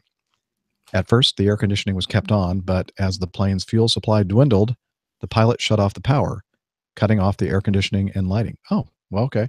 I stand corrected. I guess maybe they actually did turn off the air conditioning. That's not a good idea. Let's see. With 336 passengers on board, the plane quickly heated up and passengers said it became hard to breathe. It was a nightmare, passenger Marianne Zahel told Global News. There were children crying. Some people had panic attacks and screamed, "I need to get out." Let's see. Laura Ma, another passenger, told CBC News that one child started puking. Well, that's not a good thing on a hot airplane. And people started losing their minds. Eventually, a passenger called 911, and paramedics responded to the airport bringing water bottles for the trapped passengers. Okay, so I have a little bit of audio to play on this. So let's see. The first one is this one here. Cooperation to please take your assigned seat to safely be able to open the doors. We do need everybody's cooperation to please take your assigned seat to be able to open more exits to get the airflow going. Thank you for your cooperation. So in the video, everybody's standing up, and they want everybody to take their seats so they can open up the doors of the airplane. They don't want anybody falling out because this is I think it's an A300, not a 330. So it's an older airplane, but the door, it's pretty high up above the tarmac. So they don't want anybody falling out the doors, but they need to open up the doors to get some airflow in the airplane because it's obviously getting very, very hot. And then after the cabin crew heard that somebody had called 911, they made this announcement. Who called the 911 from this aircraft with the last 4 digits, 0403. Please present yourself to the very forward of the aircraft. Thank you for your cooperation. I'm sure that they're going to congratulate them for doing that. I'm not sure what they were going to do to the person who called 911. Did they really think that passenger was going to front? Yeah, okay. It was me. Oh, yeah. So apparently they're not very happy about the fact that somebody called several actually called 911. Interestingly, the airport authority at Ottawa tweeted that they let this airline, Air Transat, know that they had a gate, and in lieu of a gate, they also had air stairs that they could bring to the airplane and buses that were specifically set up for this kind of thing to take the passengers off the airplane and go through customs. So that's one of the problems with this situation is it's flown overseas, and all these passengers need to be cleared through customs. And I'm wondering if Air Transat decided, you know what, that's going to be more hassle than it's worth, so let's just keep everybody on board the airplane.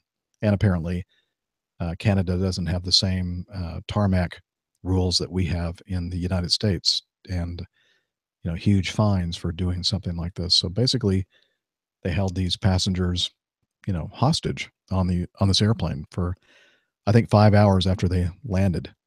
So they were on that airplane for quite some time. Oh, and if they turn the damned APU off, then it's going to be bloody miserable in the back. Right? Yeah. Yeah. So it was kind of like a finger pointing thing. The Air Transat folks are saying, no, they did not tell us that they had all these things available to get the passengers off. And they told us that we had to keep everybody on the airplane. But again, the airport authority is saying, oh, no, we told them that they could deplane passengers. But, that's one of those things. This is one of those situations where being a captain, this is where you make your money. And you have to start managing the situation and doing the right thing. And it may not be exactly what the management of your company wants you to do, but you have the obligation and responsibility for the safety and care of your passengers. And it can be a tough decision to make whether or not to, keep everybody on board or actually deplane them and cause, endless problems after the fact. Yeah. I mean, if we had, the ability to read the future, it would be easy, because I've no doubt this captain probably thought his delay was going to be relatively short. And yet things kept happening that extended it. And he was probably still in the mindset of, God, if only we can get off in this time, then I've still got enough duty time to complete the trip, and etc. And, it's very easy to get in that situation where time is ticking by and you haven't actually made a decision. Whereas if you'd right at the beginning gone, all right, let's get them off. We'll let everyone cool down, go to the terminal, have some water, whatever. And then we'll get the flight set up again. And when we're 30 minutes from departing, we'll bring them all back on again.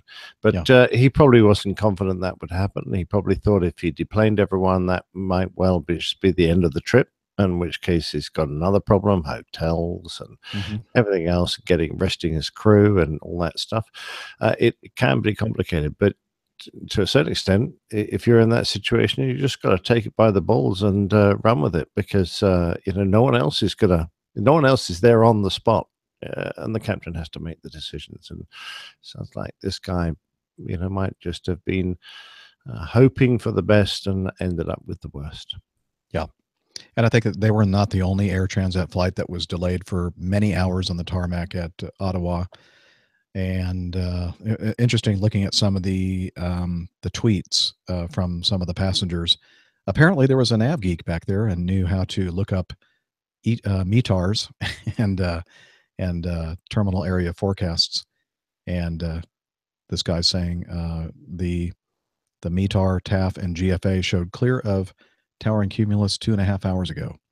And then he put in his hashtag is lost client. Not a happy person.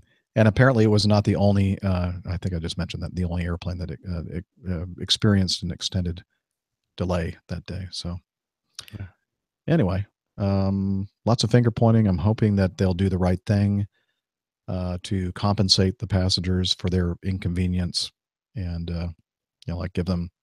refund their money, perhaps. I don't know.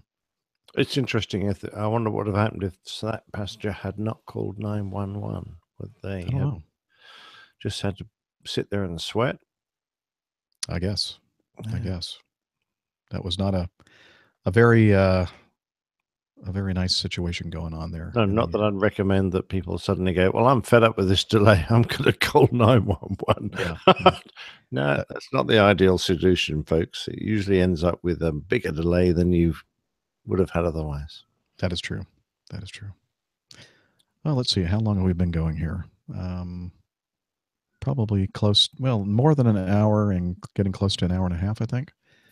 I think, you know what? This would be a good time for this week's installment of probably the best thing on the show, which is, of course, the Old Pilot's Plane Tales.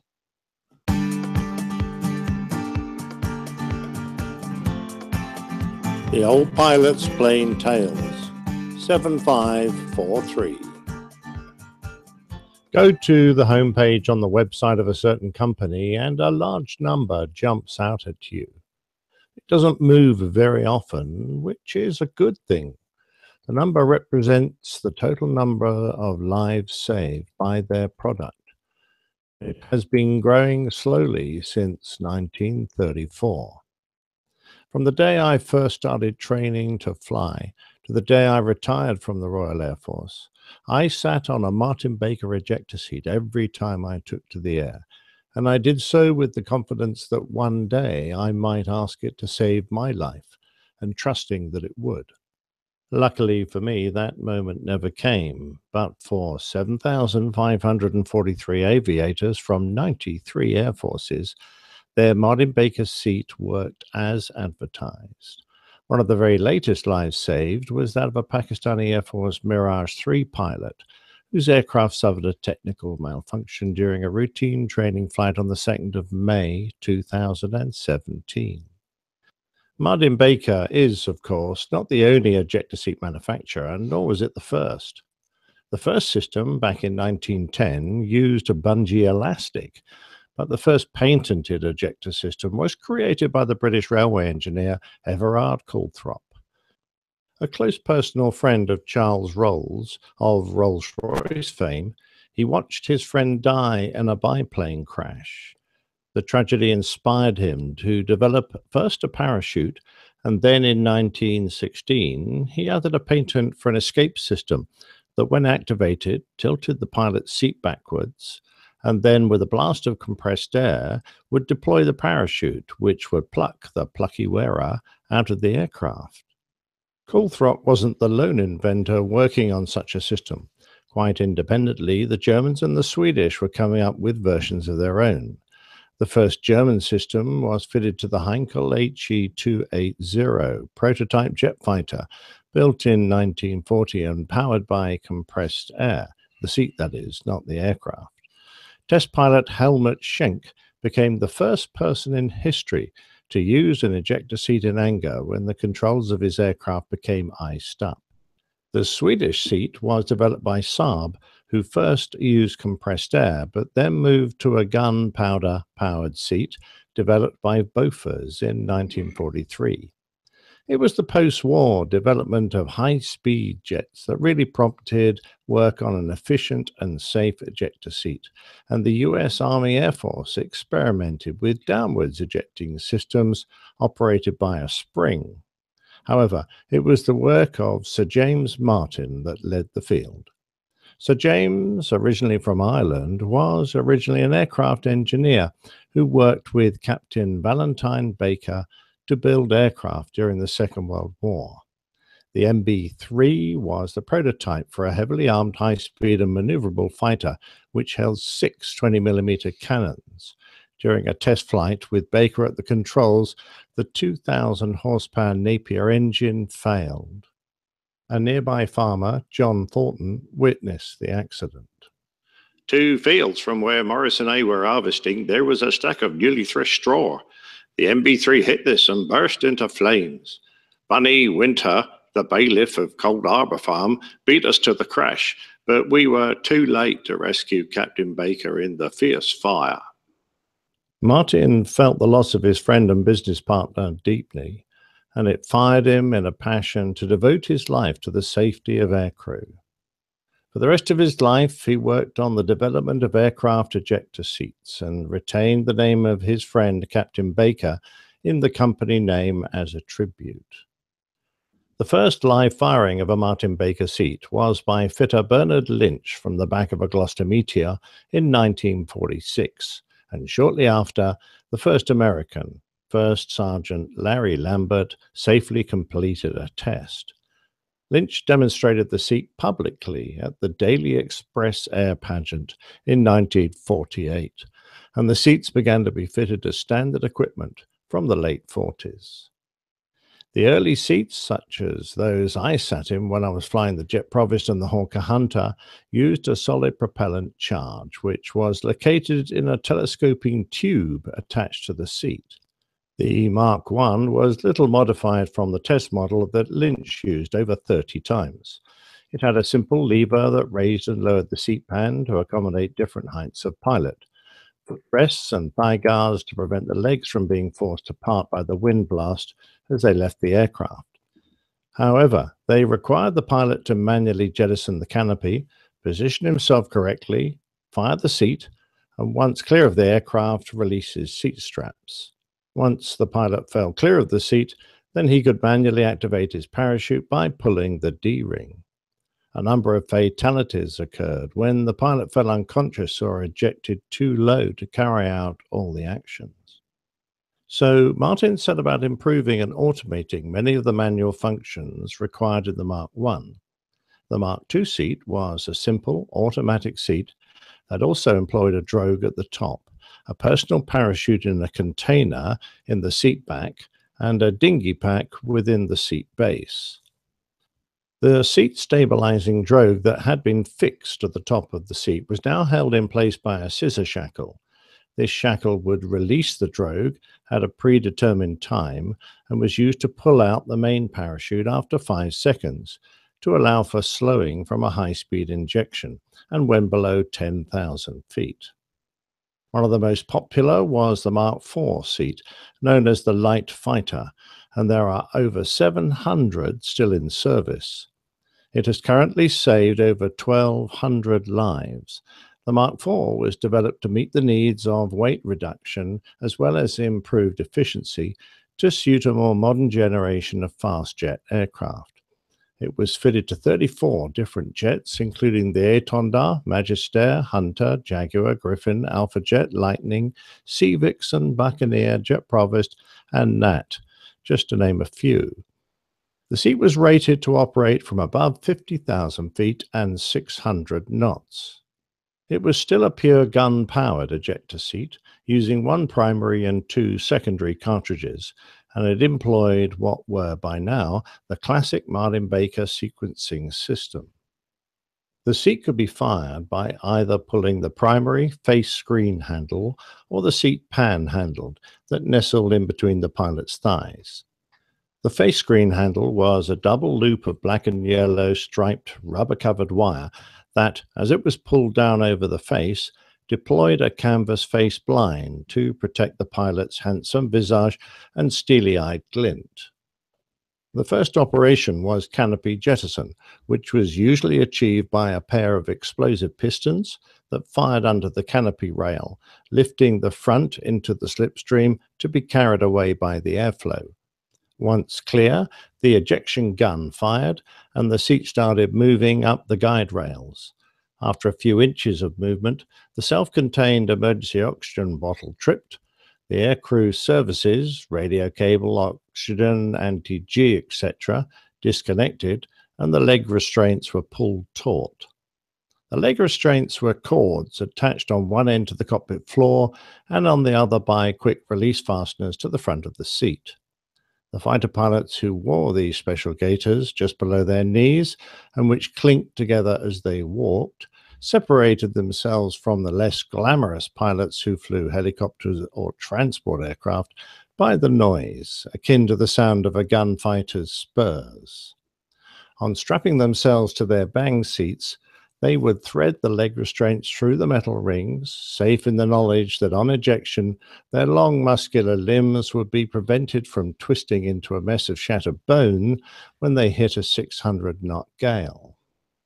As the seat continued to rise out of the cockpit, a static line would initiate a 0.5-second time delay before, after clearing the aircraft, a drogue gun would fire a large metal slug, which pulled out a 22-inch drogue. This, in turn, pulled out the full 5-foot seat stabilizing drogue, which orientated and slowed the seat to a sensible speed. If the ejection was above 10,000 feet, the pilot would have time to watch his crippled jet do its falling leaf imitation as the seat descended, quite smartly, towards the earth below until the barostat measured the height. On reaching 10,000 feet, the release unit would start. If the ejection was below 10,000 feet, a G restrictor would prevent operation of the time release unit until the seat slowed, whereupon 1.5 seconds later, a plunger released the scissor shackle to transfer the pull of the drogue to the lifting lines of the parachute, pulling it from the seat. Simultaneously, the harness and leg lines were released, and under his pretty Irvin 24-foot diameter parachute, the pilot would be lifted away from his wonderful but now useless ejector seat. The final gift his seat would give was his seat pack, which, when a 12-foot long lanyard attached to his life preserver came taut, was plucked from the falling seat and dangled below him, containing his rather ominously coffin-shaped dinghy. The act of tugging this personal survival pack lanyard also activated his locator beacon, so that now anyone on the distress frequency could locate the downed pilot.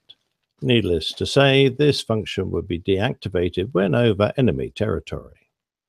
In the unlikely event that the pilot thought his Martin Baker miracle had failed him, his seat had both an emergency oxygen bottle firing handle and a manual separation handle.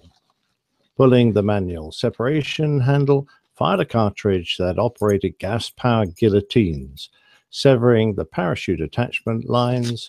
The linkage function then released his harness, the negative G-strap, personal equipment connector, and his leg restraints. This allowed the disbeliever to fall free of the seat, whereupon he was now required to pull his own ripcord to open his parachute. The Mark IV was a long way from the final version of ejector seats to be made.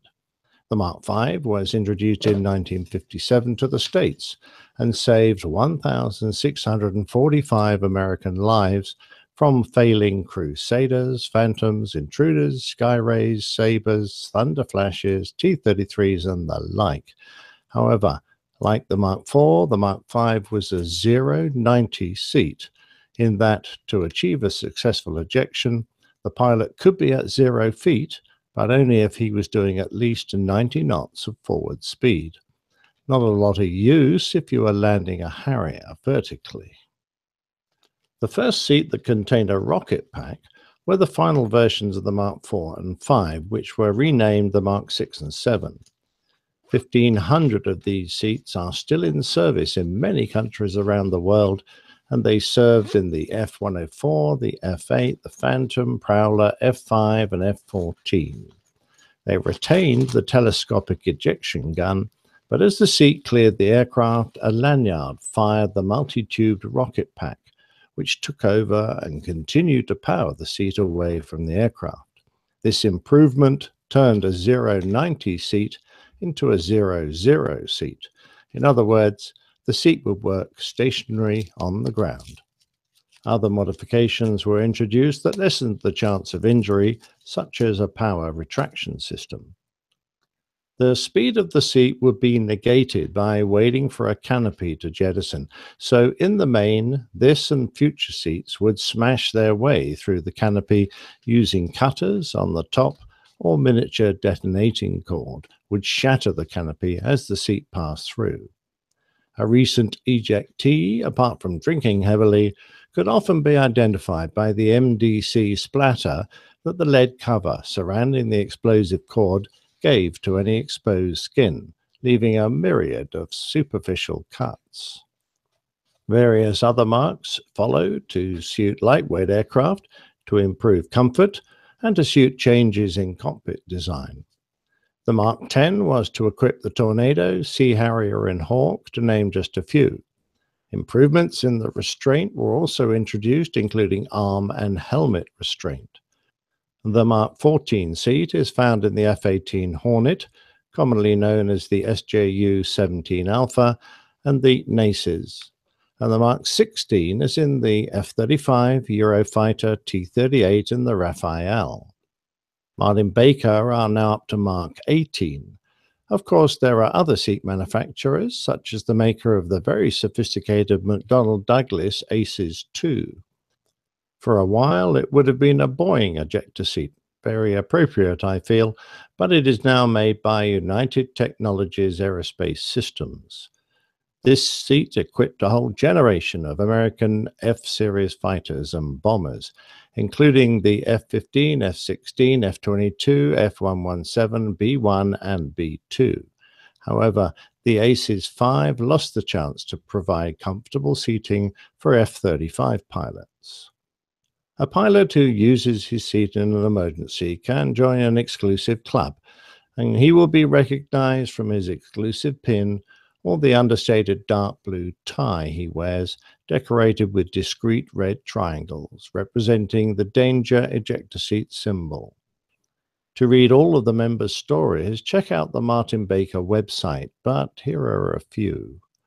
Captain Jack Fair said, on December the 28th, 1974, at 19:05, on a Sunday morning, flying two F-4Es in an air-to-air scenario, we experienced a head-on, belly-to-belly mid-air collision. My airplane lost the complete tail section, afterburners, stab, and vertical tail. The collision was horrendous. After trying to recover, I looked in the center mirror and saw only fire.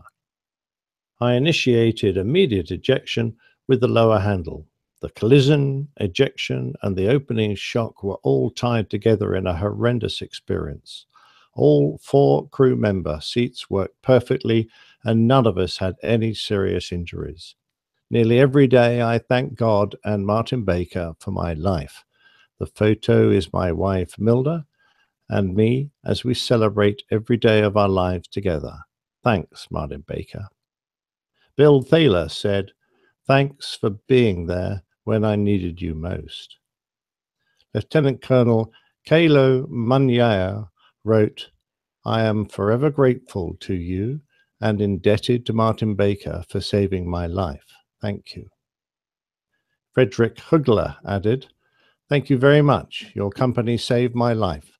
I had a long career as a military pilot, vampire venom hunter, and as a captain for Swiss Air, ending on the MD-11 as the deputy chief pilot. Frederick ejected in 1965.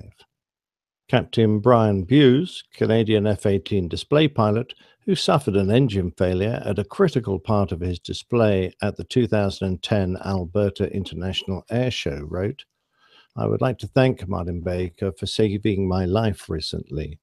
I'm sitting here with my family because of the amazing performance of my seat. The accident happened on the 23rd of July 2010 at approximately 1810 Zulu. The jet developed a problem and I was forced to eject at around 30 meters. It was way too close, but the seat saved my life. Words cannot express how I feel right now, but thank you. I think that just about says it all. Well done again. Well done. Wow, those things are pretty complicated devices. They are, but to actually, when you see one, they're incredibly simple, and they rely on well-proven technology. The ACES seat is highly automated, but highly complicated. It tries to use gyroscopes and electronics to sense lots of things. Martin Baker sort of stuck with very simple devices that worked almost every time. And when you think about it, most of the ejector seats that are fitted to aircraft will never be used. But the one time then used, you need the technology to be absolutely fail-safe. And generally speaking, Martin Baker have managed to achieve that throughout their experience. It's a fascinating company and a fascinating ethos they have. And I think they have the right attitude towards it. You know, they took it on as almost as a passion that Martin took on after he watched his friend die, and that ethos is carried on throughout the company, despite the fact that they, you know, obviously are now a big multi-million dollar company. But you know, those of us who sit in their seats, I think the vast majority of us have a huge confidence in them. They're very good. Yeah. Very good. And speaking of very good, actually better than very good, your plane tails, and always do such a masterful job with that. You're very kind. I think there was a little bit of background noise every now and again in that, so I do apologize. I did it after a dinner party when I had a little bit to drink, so I might have been a little clumsy. Didn't hear anything. With my recording equipment, I try to get rid of most of it. I've just got so many stories about people who have ejected. I couldn't get them all in, but the one I do want to tell you about is a guy called Cinders. He was called Cinders because his surname was Matt Cindercombe, and he was the backseater, and he was a great friend of mine in an F4, and they were coming in as the wingman of the junior pilot, and they had lost their main attitude indicator during a night intercept sortie, so they formatted on their wingman, who led them in for an approach, basically to get them so they could were visual to, so they could, you know, wouldn't have any problems landing the airplane. But unfortunately, when the pilot leading, who was a pretty inexperienced pilot, flew away from them, accelerated away from them. He didn't break away laterally; he just accelerated away ahead. And the pilot in Matt's aircraft hit the slipstream from the lead aircraft. So instead of just being able to land on an empty runway as the leader climbed away and broke away to the left, he ended up losing control of his aircraft. And they hit the ground and bounced. And at the arc of their big bounce, they both decided to eject because the airplane hit the ground so hard it was basically a flaming ball of wreckage now. And in those days we didn't have command eject in the Phantom, so that's when, you know, either one of you ejects, assuming you have it set that way, then in a sequence both of you will go, but you'll go at the correct timing. They just basically pulled their handles, and they were very lucky in the fact that the pilot went first because he was quickest. Matt followed him so fast afterwards that he caught the jet efflux from the rocket pack of the pilot's seat, and when we all went to see Cinders in hospital, he had these incredible red suntan marks all over his face and wrists. Any exposed part of his skin had been, sort of burnt like a suntan. And he looked so funny. I mean, not kidding. He was sitting there, just all a bit beat up, because it's what it's like when you eject. I mean, most guys lose a couple of inches in height. Vertebrae fractures are common, and the spine is compressed so much it rarely recovers. But to see him sitting there in bed with all these kind of red splotches, the shape of the kind of where his mask and helmet didn't cover his face. That was so funny. Is that how he got the nickname Cinder? Well, no, it was just a happy coincidence, because okay. His surname was Cindercum, so he was called Cinders. But that one stuck with him now forever, and it became very appropriate. Absolutely, yeah, great story. We're so glad he survived. Yeah. Yes. Oh, why, hello there. My name is Miami Hick, and I'm here to talk to you today about an embarrassing subject that no one likes to talk about: APG syndrome. Do you have a constant pain in your neck from always looking up at airplanes? Have you tried to grow your own Captain Jeff mustache? Do you think of Miami Rick every time you hear a cricket? Think of Captain Nick when you hear a frog croak. Think of Dana whenever you eat Boston baked beans. Do you think of Dr. Steph whenever you get stuck with a needle? If you answered yes to any of these questions, then you are suffering from APG syndrome. Well, suffer no more. Introducing Go Around Acillin. With only 36 daily doses of an easy-to-swallow pill, you can be free of your symptoms with Go Around Acillin. Talk to your doctor today and find out if Go Around Acillin is right for you. Like all medicine, Go Around Acillin has side effects which include headache, nausea, vomiting, stomach bleeding, bleeding from the ears, nose, and eyes, uncontrolled diarrhea, stomach cramps, yellowing of the teeth, hair, and toenails, warts, hair loss, dry mouth, constipation, and stomach cramps.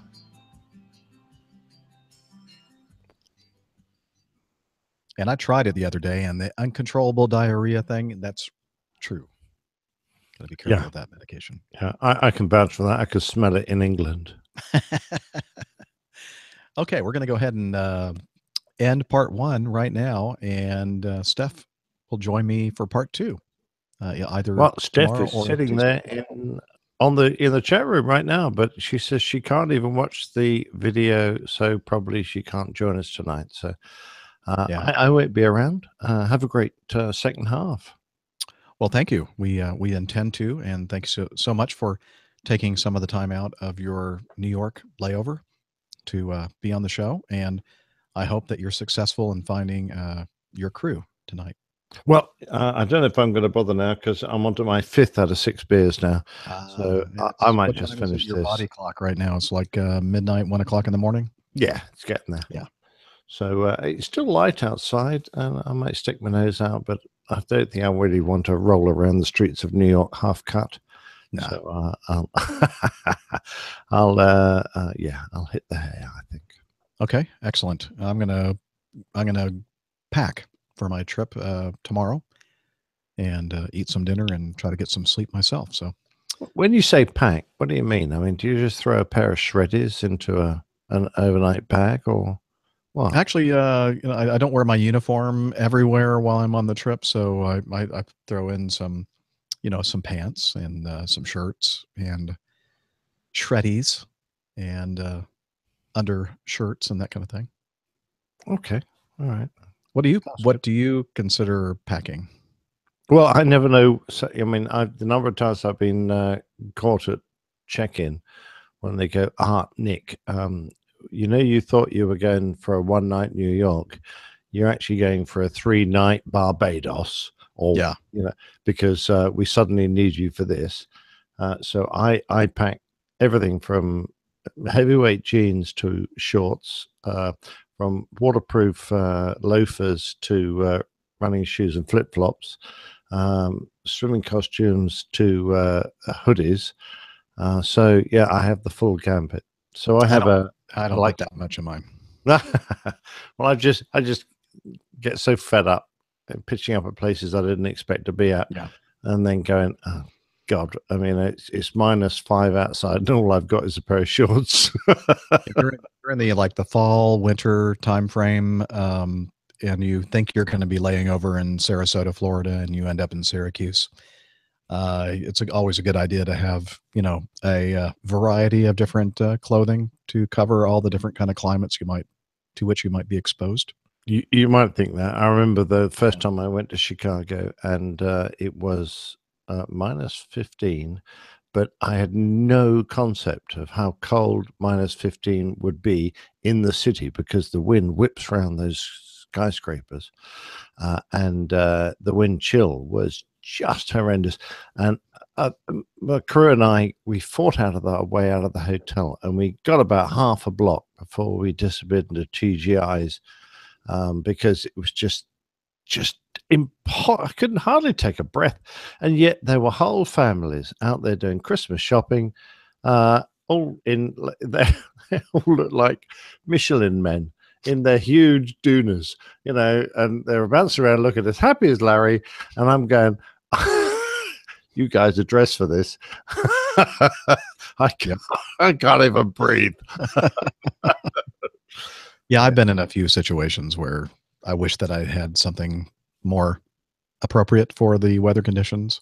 Yeah. Like the windy city of Chicago in January, the wind blowing off Lake Michigan, and the temperature being in the ambient temperature in the 20s. So I guess it would be minus 5, minus 10. Yeah. And then the wind chill being really a lot lower than that. Yep. It's a biting. I mean, there were people on the street corners carving ice, sculptures with chainsaws and things. Yeah. There was a lot going on, and all the Christmas lights are up, and everyone was having a good time except us poor Brits who were going, "Oh my God, what are you people like? What's wrong with you? Yeah, that's right. What do you have do you have blood in your veins or antifreeze?" Well, I think we weren't the answer to that one. I don't know. They just drank heavily. That's right. Probably the answer. Yeah, exactly. All right. Thanks everybody for joining us for part 1 of 284, and look forward to continuing this nonsense either tomorrow or Tuesday. Yeah, absolutely. So have a good are you flying tomorrow, Jeff? Yes. Yes, right. Leaving tomorrow morning. I should try and get back to London safely, and then only 2 nights at home, and then heading off to San Fran for that great meetup. Looking forward to that. Particularly looking forward to seeing Fred again. What a lovely guy he is. He's a great guy. Yeah, and everyone else. So see you all in San Francisco next Saturday, guys. And girls. There are some good to be some girls. So. Oh, it's always good to have the girls. Girls. Yeah. We like girls. Girls. Yeah. All right. See ya. All right, everybody.